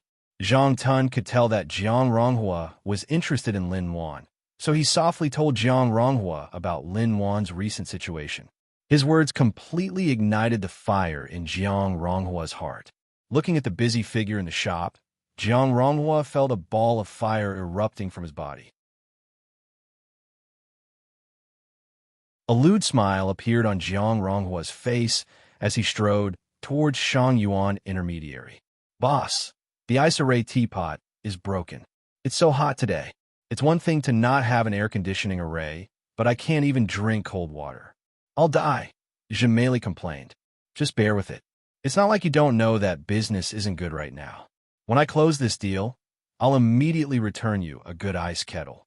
Lin Wan was also helpless. Okay. I know it's not easy for you either. Those guys won't give up until they force us out. Boss, haven't you considered moving to another place to be an intermediary? Planet Northstar is so big. It's not like miscellaneous Treasure Street is the only place that can do it. Zhen Meili waved her hand, looking as if she didn't care. Is there no competition in other places? It's not easy to do real estate now. The entire planet Northstar is saturated. There aren't many transactions on the planet every day. We can only do rental business. Miscellaneous Treasure Street is the best location. If we can't do it here, we probably can't do it anywhere else, Lin Wan said with a lonely expression. Boss, then we can change careers. Do we have to be an intermediary? Look at shop number 18. In just 2 months, they've turned a dead place into a treasure. They've opened 3 branches. They only sell talismans. It doesn't seem like a big business, but I heard that their daily turnover is millions of Federation dollars. TSK, TSK, TSK. Boss, I really don't understand how you can make so much money by selling talismans. One talisman is only 10 or 20,000. We can sell a house for tens of millions, but we can't even compare to them, Jean-Meli said with an envious expression. What's wrong, girl? Seeing that my business isn't doing well, you want to jump ship? Lin Wan rolled her eyes. No, I'm just lamenting. I want to expand your thinking. Don't hang yourself on a tree. Besides, we're about to pay the rent. Shop number 18's commission isn't even enough to cover the rent. I heard that the price is going to increase again. Miscellaneous Treasure Street is getting better and better, and the flow of people is increasing every day. Every inch of land is worth its weight in gold. If we don't have business, we can't afford it, Jean-Meli explained. All right, since you've been with me for so many years, I won't argue with you. I won't deduct your salary. It's not so easy to change careers. Lin Wan sighed. Jean-Meli said it lightly, because she only cared about working and didn't have to care about anything else. Lin Wan was different. She had to care about everything. It wasn't easy being a boss. The boss had to bear all the pressure. It seemed like the boss took the most money, but in fact the boss took on a huge risk. Take Shang Yuan Intermediary, for example. Even if it really went bankrupt, Jean-Meli wouldn't lose anything. She would get her salary every month. If it went bankrupt, she could just leave and change jobs. But Lin Wan was different. If the company really went bankrupt, she would be bankrupt. The company's debts and loans had to be paid off. There were also some customers who hadn't paid the balance yet. All these had to be sorted out. Other than that, she had to pay the rent. She had been in arrears for half a year. If she still didn't pay, she would be chased out. Lin Wan thought that the commission she received from shop number 18 could greatly relieve her pressure. But after only 2 months, she realized that the commission, which seemed to be a large sum, was far from enough. Lin Wan glanced at the magic equipment and office supplies in the shop, as well as the magic equipment she bought with a loan. Perhaps if she sold all these, it should be enough to clear her debt. It wasn't that she hadn't thought of changing careers. Even if she didn't become a boss herself and work for someone else, it would be better than what she was doing now. It was just that she hadn't sorted out the company's accounts. She couldn't get rid of them even if she wanted to, especially when it came to rent. According to previous years, the rent owed for this half a year should be 200,000 beginner spirit stones. But 3 days ago, when the property management came to collect the rent, they said that she owed 350,000 beginner spirit stones. Even if the price had increased, this was too ridiculous. Just as Lin Wan and Jean-Meli were talking, the door was pushed open. A young man walked in with a little girl. Lin Wan recognized the young man at a glance. He was the young man who bought shop number 18 from her 2 months ago. But this young man seemed to have disappeared 2 months ago. He basically didn't appear much. Shop number 18 also only had a snake woman and an old man there the whole time. She didn't know why this young man suddenly came to visit today. Mr. Li, hello. Do you want to buy a house again? Lin Wan hurriedly stood up and asked with a sweet smile on her face. Mr. Li wasn't careless when it came to buying things. As long as he liked something, he wouldn't bargain with you. This kind of customer was Lin Wan's favorite. This clean and honest foundation establishment female cultivator didn't even mind selling a little bit of her beauty. But just as Lin Wan was about to approach Li Daochong, intentionally or otherwise, a cold light shot from below. The little girl who was holding Li Daochong's hand looked at Lin Wan fiercely. Her gaze seemed to warn her not to touch Mr. Li. Lin Wan naturally wouldn't argue with an 8 or 9-year-old girl. She pretended not to see, but she stopped in her tracks and didn't move forward. Do you have any non-story houses here? It'd be best if they were bigger, Li Daochong asked. Lin Wan couldn't believe her ears. Someone actually wanted to buy a large house in such a prosperous area like Treasure Street. This was a little too rich. It wasn't that there weren't any houses on Treasure Street.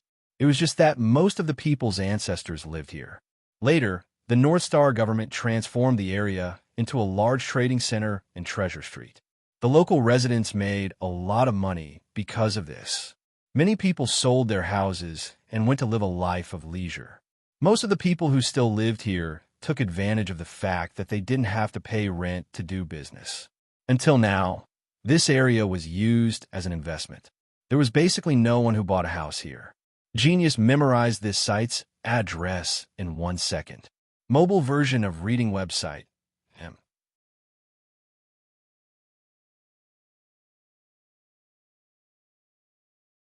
Chapter 517. Li Daochong didn't buy the house for himself, but for Xiaoling River. The place where the little girl used to live was too trashy, not much better than a thatched hut. 5 people lived in a shabby tile-roofed house, less than 20 square meters. In addition to Xiaoling River's grandparents, there were 2 other distant relatives. On such a developed planet, there were actually such poor mortals. It was a sharp contrast to the prosperous city. The main reason why Xiaoling River's family was reduced to poverty was that there were no middle-aged people in the family. Only the elderly and the children were left. Such a combination couldn't make money at all. The community security system could only guarantee some basic things, such as not letting people starve to death, but it couldn't do much else. The Shanghua Federation looked prosperous and rich, but most of the resources were concentrated in the hands of cultivators. It seemed unfair, but there was nothing that could be done about it. Cultivators were the security of the Federation. They were allocated a lot, but the death rate was also very high. This time, the Rakshas estate launched an all-out attack. Millions of cultivators were buried on the front line, and most of their bodies couldn't even be found. Therefore, no one complained about the injustice because of this. Because of Xiaoling River, Li Daochong couldn't bear to see the little girl suffer, so he decided to buy another house near shop number 18. On the one hand, Xiaoling River's family could live there. On the other hand, Li Daochong himself also needed a quiet place. Shop number 18 was now bustling with people coming and going every day. The front half of the yard was all transformed into a showroom and reception room. The house behind the yard was used as a warehouse and staff dormitory. Princess Catherine and Zhang Lao almost had no place to live. The expansion of the business naturally required more space. Li Daochong felt that it was necessary to buy another house. After hearing Li Daochong's question, Lin Nuanyu was stunned for a moment. She stared at Li Daochong for 2 or 3 seconds before she came back to her senses. Her breathing immediately became rapid. Yes, of course. Lin Nuanyu's eyes lit up, and she asked a little nervously, "How much space does Mr. Li want?" Li Daochong thought for a while. No less than 1,000 square meters. Puff! Zhen Meili, who was sitting behind Lin Wan, took a sip of water to calm herself down. However, when she heard Li Daochong say that it was no less than 1,000 square meters, she couldn't help but spit out the mouthful of water she had just taken. Her eyes were filled with shock and disbelief. The houses on Miscellaneous Treasure Street were usually smaller in size. Basically, they would not exceed 100 square meters. This was because the price of the houses on Jewel Street was extremely high. It was one of the highest on planet Polaris. The average price per square meter was around 50,000 elementary spirit stones. Shop number 18 was a special case. If it weren't for so many strange things happening and no one was willing to buy it, the price of that shop would be sky high. By buying shop number 18, Li Daochong had made a lot of money. Of course, the premise was that you could eliminate the Demon King's lingering thoughts in shop number 18. Otherwise, even if you made a lot of money, you would only be buying a place that you couldn't use or live in. If you lived in it, you would die an unnatural death soon. Li Daochong was powerful and had the hot-blooded upgrader, so he was able to eliminate the Demon King's lingering thoughts. Apart from shop number 18, there was no such cheap house on Miscellaneous Treasure Street. A standalone house with 1,000 square meters was worth 50 million elementary spirit stones. If the terrain was better, it would be worth more than 100 million elementary spirit stones. It was a sky-high price. Almost all of Lin Nuanyu's resources had been snatched up by the new agents. All that was left were some large and difficult-to-sell real estate resources. Lin Nuanyu had no intention of selling these resources. She only used them to warm her hands. She didn't even bother to promote them. because no one would want them. Was there really a free lunch in the sky? Lin Nuanyu was overwhelmed with emotions. She now had at least 5 houses with 1,000 square meters of space that could be used for both commercial and residential purposes. Lin Nuanyu hurriedly started to look for the information. Because she usually didn't care about these houses, she couldn't find them in such a short time. Jiang Ronghua, who was passing by, happened to see Lin Nuanyu's frantic look. He was entranced for a moment. With a transaction price of 50 million, Lin Nuanyu could get a commission of at least 3 million elementary spirit stones. The landlord also knew that such large houses were harder to sell, so he gave a higher commission. Thinking of the huge commission, Lin Nuanyu's breathing became rapid. If she could really complete this transaction, wouldn't her current predicament be completely solved? But did this young man have so much money? If he wasn't worth more than 100 million elementary spirit stones, he couldn't afford it. This situation was completely different from when he bought shop number 18. Shop number 18 wasn't that big, and the price was also very cheap. It was almost free. Although Lin Nuanyu didn't dare to believe it, she didn't show it on her face. After finding the information of the 5 houses, she immediately took them out in front of Li Daochong and started to explain. Li Daochong didn't listen to what Lin Nuanyu was saying. He quickly scanned the 5 houses and immediately chose a house that was 1,500 square meters in size. This is it. Li Daochong didn't care that Lin Nuanyu was still talking and pointed at the house. Hiss! Lin Nuanyu sucked in a breath of cold air. She was just about to introduce the smallest house and try not to mention the price to avoid scaring the young man in front of her. Before she could continue, he directly chose the largest house. Zhen Meili, who was standing at the side, was stunned. She looked at Li Daochong with a strange light in her eyes. Tycoon! He was really a tycoon. Zhen Meili screamed in her heart. She really wanted to have children with him. Mr. Li, are you sure you want this place? Lin Nuanyu gathered her courage and asked carefully. This is it. Li Daochong nodded with certainty. Li Daochong didn't look at the size of the house, nor did he look at the structure of the house. There was only one reason why he chose this house. It was very close to shop number 18. It was just behind shop number 18. After buying it, he could completely get through. Mr. Li, this house might be a little expensive. Although it's back to shop number 18, it's facing the main street of Miscellaneous Treasure Street. Also, nothing strange has happened there before. There was even a great cultivator like Yuanying there. The feng shui is excellent. Lin Nuanyu suddenly felt uneasy. She felt that this deal was going to be ruined. That's even better. Manager Lin, how much is this house? Li Daochong asked. Lin Nuanyu was afraid to say the price because she felt that once she said the price, this deal would be over. But she had to say it. 150 million beginner spirit stones. Oh, can we transfer the money now? After hearing the price, Li Daochong's expression didn't change at all. It was as if he was just asking about the price of a dish in the market early in the morning. Lin Nuanyu was shocked. Not only was he not scared, but he also wanted to buy it immediately. Yes, of course. Lin Nuanyu nodded desperately. Then she raised her watch and sent a message to the landlord. At this time, the door was pushed open and 7 or 8 people walked in. The 3 people in the lead were staff members in different uniforms. Boss Lin, you must pay the rent today. Otherwise, I can only take forceful measures against you. A middle-aged man in uniform, standing next to Jiang Ronghua, said coldly. Boss Lin, today is the last day you owe me. If you don't pay me, according to our agreement, the amount will be doubled tomorrow. Another person said, Boss Lin, your business license expired yesterday. You can't do business today. Please apply for a license first. The last young man said seriously. Lin Nuanyu didn't care about the first 2 people. She had just accepted a super big deal. As long as it was done, money wouldn't be a problem. But when the last person spoke, Lin Nuanyu was stunned. The business license expired? How could that be? If it really expired, then even if she accepted the deal, she wouldn't be able to do it. Otherwise, it would be illegal. Lin Nuanyu panicked. You must be mistaken. How can it expire? It's only due next week. The young man took out a contract and handed it to Lin Nuanyu. It's written clearly here that it expires today. Lin Nuanyu took it and was stunned.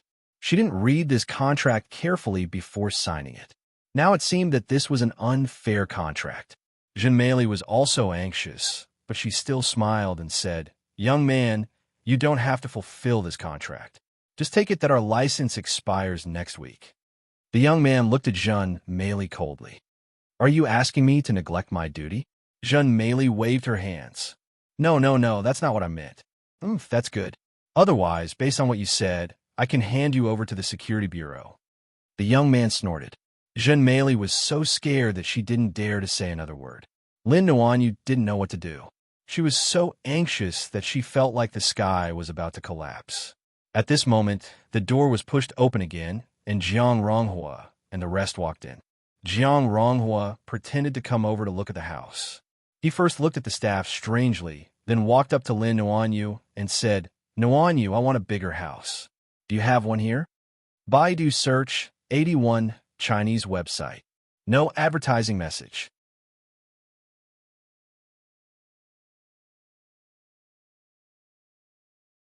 Chapter 518. Lin Nuanyu's eyes flashed with disgust when she saw Jiang Ronghua, but she didn't show it. Jiang Ronghua had harassed her before, but he had a powerful family background and was more powerful than her. Lin Nuanyu didn't dare to do anything other than reject him. However, Lin Nuanyu felt a little desperate. Facing the Federation's government workers, a female cultivator like her was usually very weak. Sometimes, Lin Nuanyu hated herself for being useless.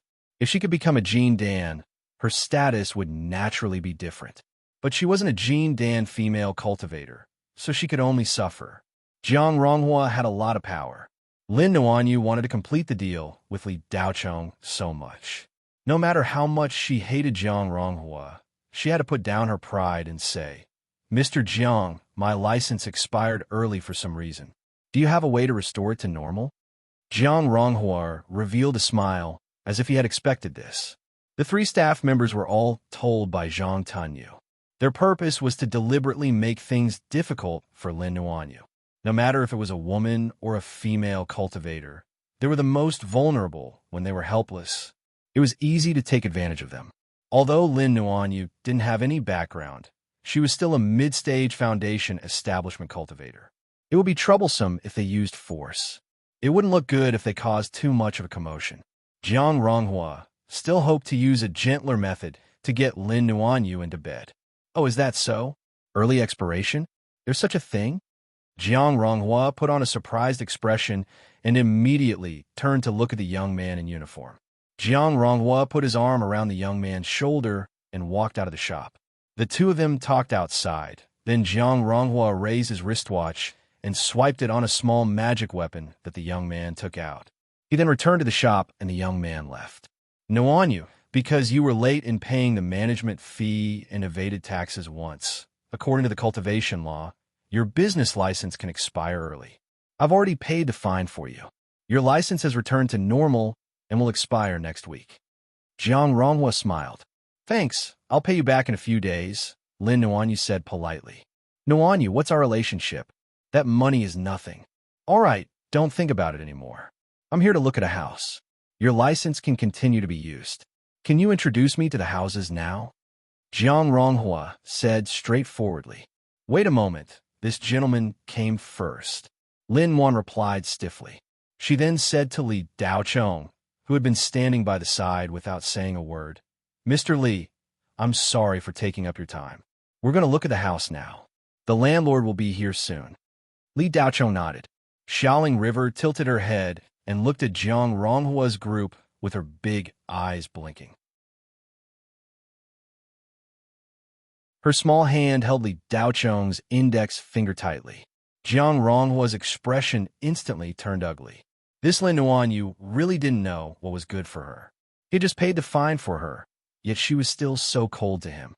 Who did she think she was? Jiang Ronghua then winked at the other two staff members who hadn't left yet. The two men immediately stepped forward. The middle-aged man raised his voice and said, "Boss Lin, please pay the rent immediately. If you don't, please pack your things and leave immediately." Lin Wan pursed her lips. How much is the rent? The middle-aged man immediately said, 350,000 beginner spirit stones. Lin Wan gritted her teeth and took out a storage bag. There are 200,000 beginner spirit stones in here. Can I pay a part of it first? The middle-aged man shook his head. Boss Lin, you can't pay the rent like this. You have to pay it in full.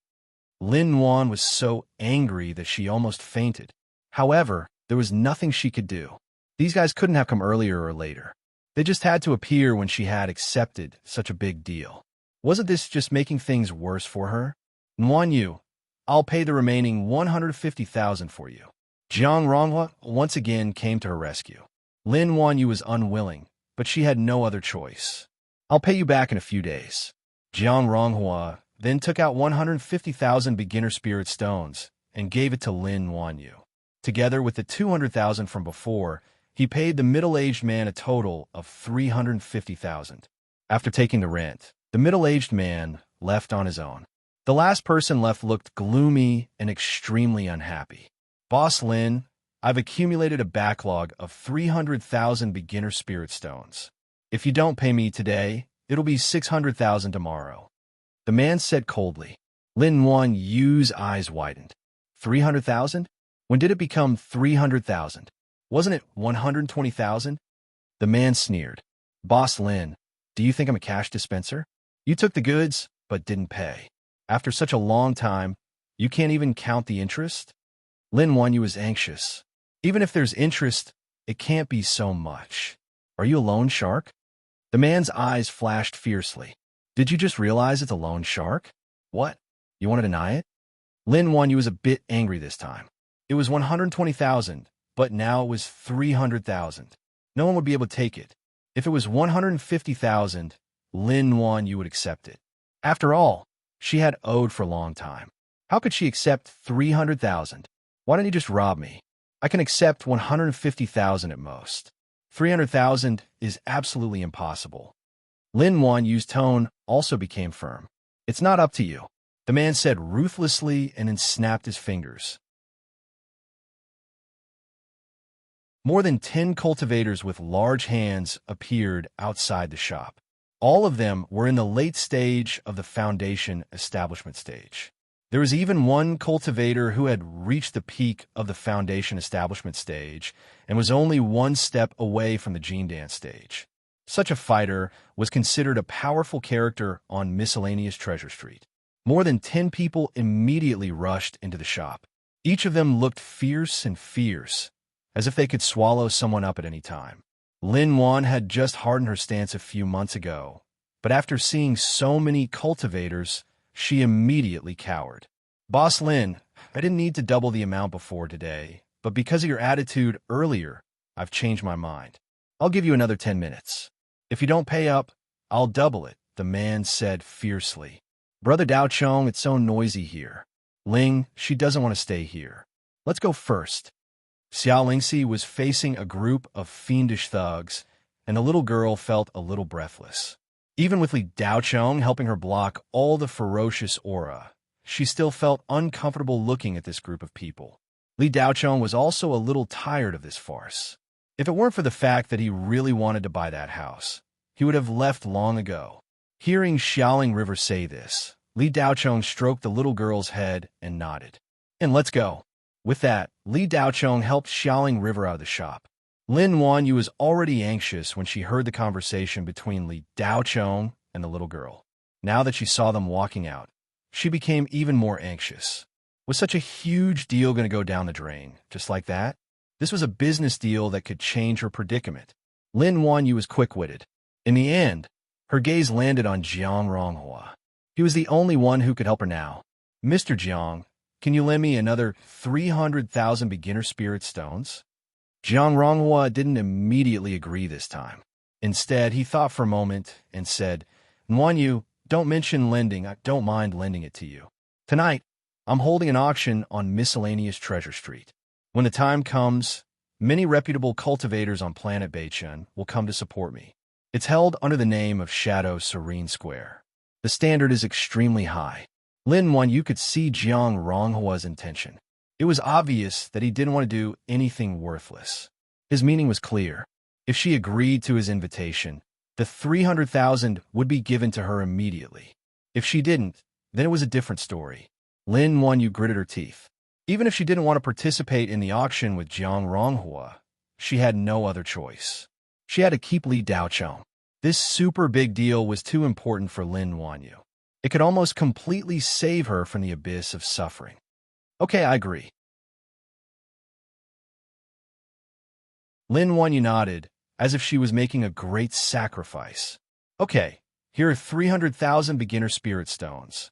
Jiang Ronghua acted as if he had already prepared for this.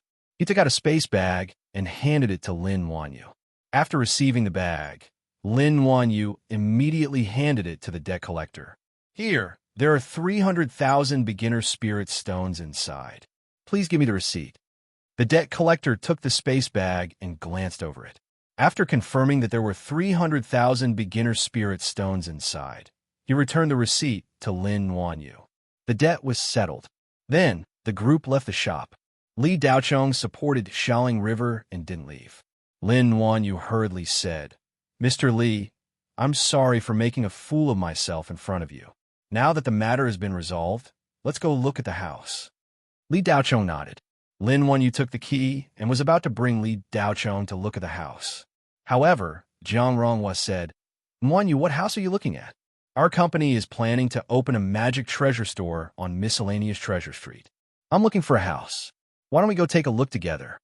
If it was in the past, Lin Wanyu would have rejected Jiang Ronghua. However, Jiang Ronghua had helped her so much today that she couldn't reject him. She could only look at Li Daochong for help. Li Daochong didn't comment. Lin Wanyu could only say, then let's go together. At first, Jiang Ronghua didn't know what kind of house it was. However, when he arrived at the house, his expression changed slightly. Zhang Tun, who was following Jiang Ronghua, whispered with disdain, Young Master Jiang, the price of this house is definitely over 100 million. The guy who can afford this house must have a lot of money in his pockets. But that guy doesn't look like he's from a rich family. His aura is pitifully weak, and he doesn't look like a local. I think he's most likely a nouveau riche from the countryside. He thinks he's rich and wants to see a big house the moment he arrives. In fact, he doesn't even know the price of the house. He probably didn't even ask about the price before coming here to look. When Miss Lin reports the price later, that bumpkin will most likely say with a shocked face that he wants to see more. Jiang Ronghua agreed with Zhang Tun's analysis. He looked at Li Daochong with disdain. Lin Wan, you brought Li Daochong to look at 2 rooms and was about to bring him to the most selling part of the house, Little Lin Garden, to look around.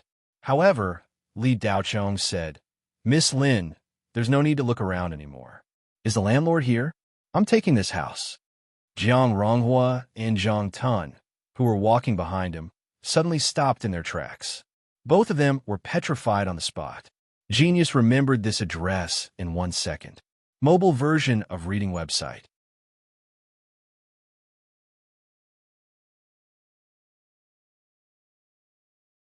Chapter 519. By the time he returned from 13 Spectre, Li Daochong was already penniless. All his spirit stones and talismans had been used up on 13 Spectre. However, the items Li Daochong brought back were all astonishing. One demonic pill could not even be described as priceless. It was more accurate to say that it was worth several stars.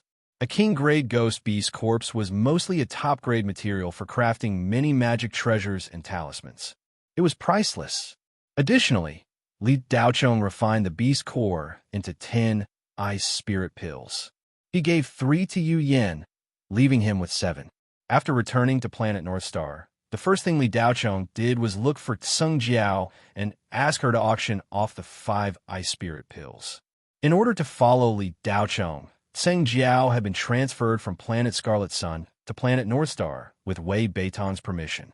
Of course, Wei Beitong had given Li Daochong face. Otherwise, with Tseng Jiao's qualifications, she would not have been qualified to become the owner of the Shadow Serene Square on a second-class cultivation planet. 5 king-grade ice spirit pills were rare even on a second-class cultivation planet. These pills were even effective for cultivators like Yuanying. Any one of these pills could become the finale item in a high-end auction. The starting price would not be lower than 50 million elementary spirit stones. When an item's value exceeded 100 million elementary spirit stones, it would have to be paid with mid-grade spirit stones. That was because 100 million elementary spirit stones was already very large. Even if one had a storage bag, it would not be very convenient to use it. 100 million elementary spirit stones were equivalent to 1 million mid-grade spirit stones or 10,000 high-grade spirit stones. When this amount was converted into mid-grade or high-grade spirit stones, it would be 20% off. That was because mid-grade spirit stones were more valuable than elementary spirit stones. The same was true for high-grade spirit stones. When an item's value reached a certain level, cultivators would be more willing to use high-grade spirit stones to trade. After all, the amount would be much smaller. It would be inconvenient to calculate it in the hundreds of millions or billions. The 5 King Grade Ice Spirit pills that Li Daocheng had given at Sung Jiao were all sold at sky-high prices. The highest bid went for 1,500,000 medial grade spirit stones, while the cheapest one went for 900,000 medial grade spirit stones. The 5 Ice Spirit pills were sold for a total of 5 million medial grade spirit stones. Li Daocheng's empty purse suddenly bulged. After deducting the 5% commission, he still had 85 million. Li Daocheng was not a stingy person. He took out 350,000 medial grade spirit stones and gave it to Sung Jiao. Sung Jiao understood Li Daocheng's temperament. She knew that if she did not accept it, he would be unhappy. Hence, she might as well accept it. Ever since Sung Jiao got to know Li Daocheng, other than the initial sacrifice she made, everything afterward was a sure win. Li Daocheng had never treated her unfairly. Every time, there would be a huge rebate. Sung Jiao was now filthy rich. She had even set up a manufacturing factory in private. Her extravagance in cultivation was enough to make 99% of cultivators think that she was a beggar. Sung Jiao's cultivation had advanced by leaps and bounds, and now she had reached the early golden core stage. It must be known that when she first met Li Daocheng, she was just a nobody, and her cultivation was not even worth mentioning. Li Daocheng also gave Princess Catherine 500,000 medial grade spirit stones, asking her to properly operate shop number 18. As for the remaining 5 million medial grade spirit stones, Li Daocheng planned to send them to the Blue Bay Star and Scarlet Sun Star. However, he did not have the time to do so. Now, he could use it to buy a house. When Jiang Ronghua and Zhang Tun heard that the country bumpkin youth wanted to buy the garden-style house in the downtown area of Miscellaneous Treasure Street, their snot flowed down uncontrollably. They couldn't believe what they had just heard. This guy, who was definitely a country bumpkin in their eyes, actually wanted to buy this house in the form of a forest garden. Friend, you want to buy it without even asking the price? Aren't you afraid that you won't be able to afford it? Idiot. A rich young man, wearing luxurious robes behind Zhang Tun mocked. Ha ha. Does he think that this is some hillside in the countryside? Does he think he can buy it just because he wants to? The other rich young men around them roared with laughter. Li Daocheng had not seen these people since the previous farce. They had nothing to do with him. At this time, Li Daocheng did not respond to the rich young men's mockery. He was only thinking about how to renovate the house after buying it. He had plenty of money. Not to mention a house like this, he could even buy the entire North Star Star. The value of that demonic pill was immeasurable. Li Daocheng hadn't thought of selling this demonic pill yet. At this level, only the existence of the national level could afford it, or the mighty figures above the divine transformation realm. Apart from the Black Prison, Li Daocheng could not think of any other place to sell the demonic pill. The value of this thing was too shocking. It could not be easily seen. Why was it so shocking? It was because the demonic pill could be refined into a god transformation pill. The god transformation pill was called an immortal pill. Ordinary people who took it could cultivate to the level of yuaning in a very short period of time. Cultivators at the foundation establishment stage and above could reach the god transformation stage. Whether it was a human cultivator or a nether ghost, the energy formed in their body would have an attribute before they died. Once their soul dissipated, be it the golden core, voodoo core, or devil core, the energy attribute would dissipate. The energy contained within would become a source of energy with no attribute. It was neither death energy nor spiritual energy. This was a miraculous thing, but there were still many impurities in it. It needed to be refined before it could be used. The demonic pill contained an enormous amount of energy. After refining, the energy would become gentle and easy to absorb. One demonic pill could be refined into a God transformation pill. The only way to become a God transformation cultivator as quickly as possible was to take a God transformation pill. It was for this reason that the demonic pill's value was shocking. At this moment, Jiang Ronghua's group looked down on Li Daochong. It was simply laughable. But how could they know that Li Daochong had such a heaven-defying item as a demonic pill on him? And they didn't even know who Li Daochong was. If they knew that Li Daochong was the current most popular person in the Federation, Rado Shinji, Jiang Ronghua, and the others would probably regret it so much that their intestines would turn green. They probably wouldn't have the face to live anymore. At Li Daochong's current level, he naturally wouldn't bother with these guys. He was completely focused on thinking about what he needed to think about. Xiaoling River was furious after hearing the rich young master's words. Her little face turned red. Whoever dared to talk about Big Brother Daochong was going against her, Xiaoling River. What are you laughing at? What's so funny? You're the idiots and ignorant, Xiaoling River said angrily. The rich young masters didn't bother with Xiaoling River. No matter what a little girl of 8 or 9 years old said, it didn't have much power. They were all waiting to see Li Daochong's predicament when he couldn't pay. After a while, the landlord of the house finally arrived. She was a middle-aged lady who still retained her charm. The aura of this middle-aged lady surged and was thick and solid. She was actually a late-stage Jin Dan female cultivator. When Jiang Ronghua and the other rich young masters saw the middle-aged lady, they became much more well-behaved. Jin Dan cultivators were quite intimidating to them. However, Jiang Ronghua and the others would never have dreamed that the country bumpkin they had been mocking and looking down on was actually a Yuanian cultivator. If they had known, they would probably be paralyzed on the ground and pee would be flowing out of their pants. Thinking about it, the owner of such an expensive garden house must be a powerful person. When the middle-aged lady saw that the buyer was a young man, she showed some suspicion on her face. Then, she became a little unhappy and felt that she had most likely come here for nothing. Because of the fluctuation in her emotions, the middle-aged lady's aura became a little restless. A wave of Jin Dan aura was released uncontrollably. Jiang Ronghua and the others' hearts skipped a beat. Their chests felt tight and uncomfortable. Sweat kept flowing down their bodies, and they almost knelt on the ground. Because Lin Nuanyu was too close, she instantly retreated a few steps.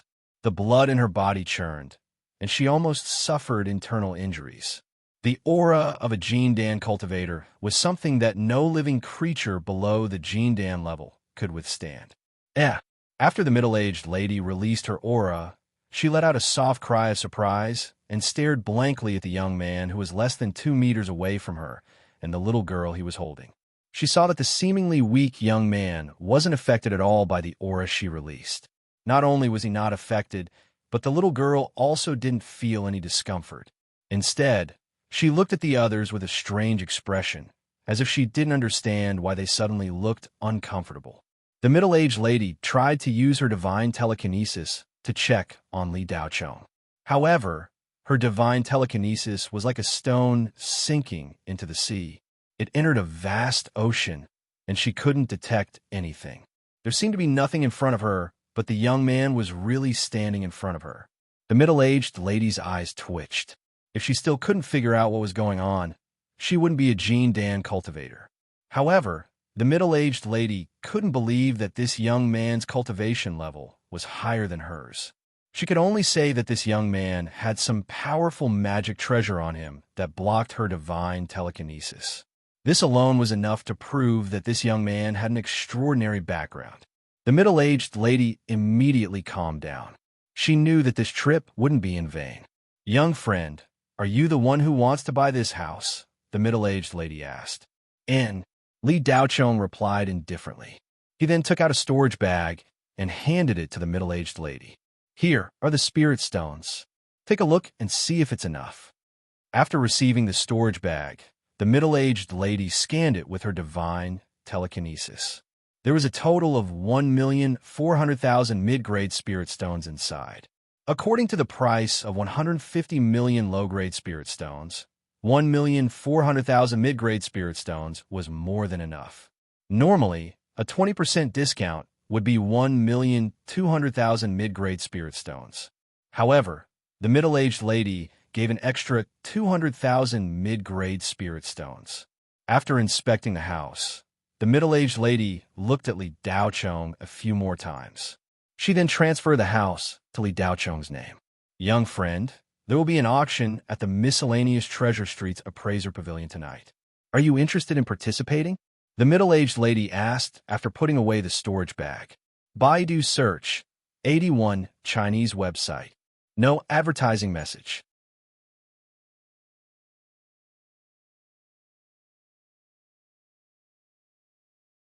Chapter 520. Li Daochong pondered for a moment and said, I'll go take a look then. The middle-aged lady nodded slightly. If you come, you can tell the receptionist that you're here to look for Fairy Jianyan. Someone will bring you to see me. Li Daochong nodded and did not reply. The middle-aged woman had come into contact with some young people with deep backgrounds. She knew that this group of juniors was born with a silver spoon in their mouths. Their ambitions were higher than the heavens, and golden core cultivators were nothing in their eyes. At that moment, his evaluation of Li Daochong in his heart was greatly lowered, and he somewhat regretted sending out the invitation. The middle-aged lady was known as Fairy Jianyan and was one of the top figures in North Star City. She was the technical director of a cultivation company that produced flying swords. Boss Lin, this is your commission. Fairy Jianyan transferred 100,000 mid-grade spirit stones to Lin Nuanyu. Lin Wan received 100,000 mid-grade spirit stones a month, and her heart skipped a beat. This commission was much more than she had expected. Thank you, Fairy Jianyan. Lin Nuanyu hurriedly thanked Fairy Jianyan. No need to thank me. This is the commission you deserve. My house has been on display for many years and has never been able to sell it. There will be an item that I need at the auction tonight. I was originally worried that I didn't have enough spirit stones, but now that I've sold this house, I will definitely get the treasure tonight. Fairy Jianyan did not wait for Lin Nuanyu's reaction and directly flew into the sky. Jiang Ronghua and Zhang Tun looked at Li Daochong in shock. Even though the truth was right in front of them, they could not believe that this guy had really bought this house. Jiang Ronghua and Zhang Tun's expressions did not return to normal even after they walked out of the house. Their impression of Li Daochong immediately improved. This guy must be from some big family. Otherwise, how could he have so many spirit stones on him? Even if Jiang Ronghua and the rest of the rich young masters would sell everything they had, they would not be able to gather so many spirit stones. After leaving the house, Lin Nuanyu returned the spirit stones that she had borrowed from Jiang Ronghua. Jiang Ronghua took the spirit stones and said, Nuanyu, I will come and pick you up tonight. Lin Nuanyu shook her head and said, There's no need, Mr. Jiang. I have another appointment tonight, so I won't be going to the auction. The spirit stones I just returned to you have interest, so we don't owe each other anything. Jiang Ronghua was a little annoyed when he heard this. Lin Nuanyu, what do you mean by that? I've expressed my good intentions to you time and time again. It's fine if you don't appreciate it, but you just promised me that you would attend the auction, and now you're changing your mind. What do you take me for? Lin Nuanyu hadn't expected Jiang Ronghua to fall out with her just like that. She flared up as well. I forgot that I had a date tonight. Can't I remember it now? What do you, Jiang Ronghua, have to do with me? Jiang Ronghua was furious. Lin Nuanyu, no one can reject my invitation. Lin Nuanyu's temper flared up. She hated Jiang Ronghua to begin with, and now that she saw him falling out with her, she didn't care anymore. Then I, Lin Nuanyu, will be the first person to reject you. Jiang Ronghua sneered. You can't refuse.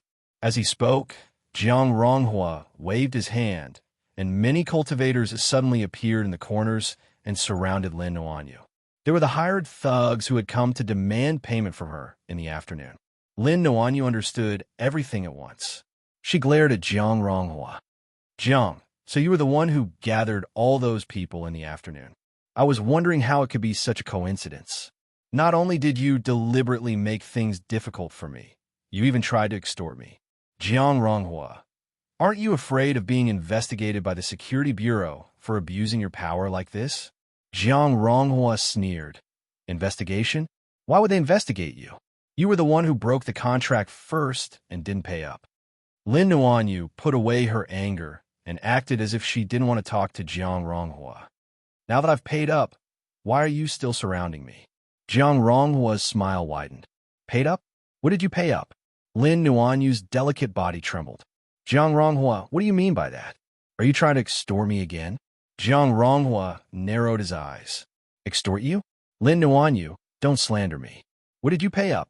Lin Nuanyu took out the receipt and was about to retort when she realized that the receipt in her hand was just a blank piece of paper. Lin Nuanyu felt a chill down her spine. She was so focused on completing the transaction that she didn't look at the receipt in detail. She didn't expect it to be a fake receipt. Jiang Ronghua smiled sinisterly and reached out his hand. A real receipt appeared in his hand. Lin Nuanyu, this is the debt you previously owed. All the terms and conditions are clearly written on it. All right, the magic weapon you bought previously was also sold by me. Now that the loan has been canceled, you must pay the balance in full. Otherwise, that magic weapon will be taken back. Lin Nuanyu's beautiful eyes reddened.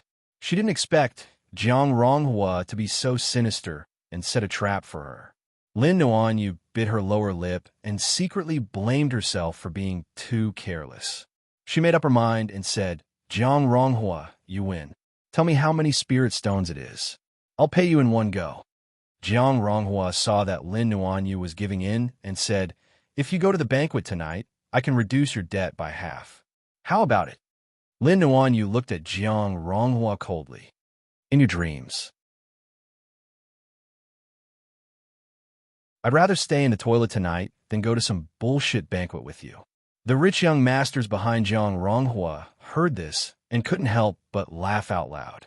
Jiang Ronghua lost all his face and revealed a ruthless expression. Good, Lin Nuanyu, you have guts. Since you don't give me any face, then don't blame me for being heartless. You owe a total of 20 million beginner spirit stones. Pay it up now, and we're even. Lin Nuanyu was furious. Bullshit. When did I owe so much? Jiang Ronghua smiled coldly and took out another loan receipt. It was the cultivation room that Lin Nuanyu bought a year ago. 2 bills for the balance of the loan and 1 bill for the debt. All right, you still have a bill for using the store for the event that you haven't settled yet. Miss Lin, have you forgotten how we met? Jiang Ronghua smiled sinisterly.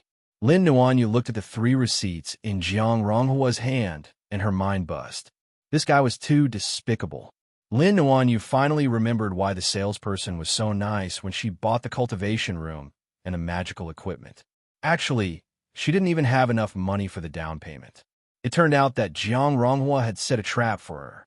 She could only blame herself for signing the loan without looking at it clearly and buying the cultivation room and the magical equipment in a hurry. 20 million beginner spirit stones was equivalent to 200,000 intermediate spirit stones. There was no discount for debt. This was different from buying items, as there was interest. Lin Nuanyu only had the 100,000 intermediate spirit stones that Fairy Jianyun gave her. Seeing Lin Nuanyu standing there without any reaction, Jiang Ronghua knew that she couldn't take out so many spirit stones. He continued, Nuanyu, why are we in such a deadlock? As long as you agree to be my dual cultivation partner for a period of time, I, Jiang Ronghua, don't need a single cent of this money. It's just 20 million beginner spirit stones. I, Jiang Ronghua, don't care about it. Jiang Ronghua finally revealed his true motive. Lin Nuanyu's stomach churned as she felt an indescribable sense of disgust. What's the deadline? Lin Nuanyu tried her best to calm down and asked. You have 1 week. If you don't pay up, You have to return the cultivation room and magical equipment you bought. The money you paid earlier can only be counted as the rental fee. Jiang Ronghua looked as if he wanted to take advantage of Lin Nuanyu. Lin Nuanyu's lungs were about to explode from anger. However, she swallowed her anger and said, "Give me 1 week. I will think of a way to return the spirit stones to you." "That won't do. You haven't returned the money you owed for so long. I have doubts about your credibility. You can't leave my sight for 1 week. I'm afraid that you won't return the money and will run away with the cultivation room and magical equipment." Jiang Ronghua said shamelessly. He looked at Lin Nuanyu with a greedy gaze. No matter what, he had to get Lin Nuanyu today. As the saying goes, if you miss this village, there won't be another shop. Jiang Ronghua didn't want any trouble. Lin Nuanyu didn't expect Jiang Ronghua to be so sinister. It wasn't impossible for him to think that way. "Jiang, you're restricting my freedom. How can I prepare the money?" "That's your problem. I don't care. Anyway, you can't leave my sight for the next week. I'm afraid you'll run away. Men, come and take Miss Lin away," Jiang Ronghua ordered. Lin Nuanyu's heart was as cold as ice. Her eyes revealed a look of despair. Jiang Ronghua's intentions were clear enough. To put it bluntly, he wanted her to sleep with him. However, she would rather die than do that.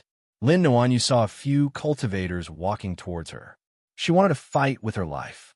As she turned her body slightly, she saw the words "Sword Cloud" carved on a stone block. She immediately realized that she was standing in front of the house that Fairy Sword Cloud had just sold.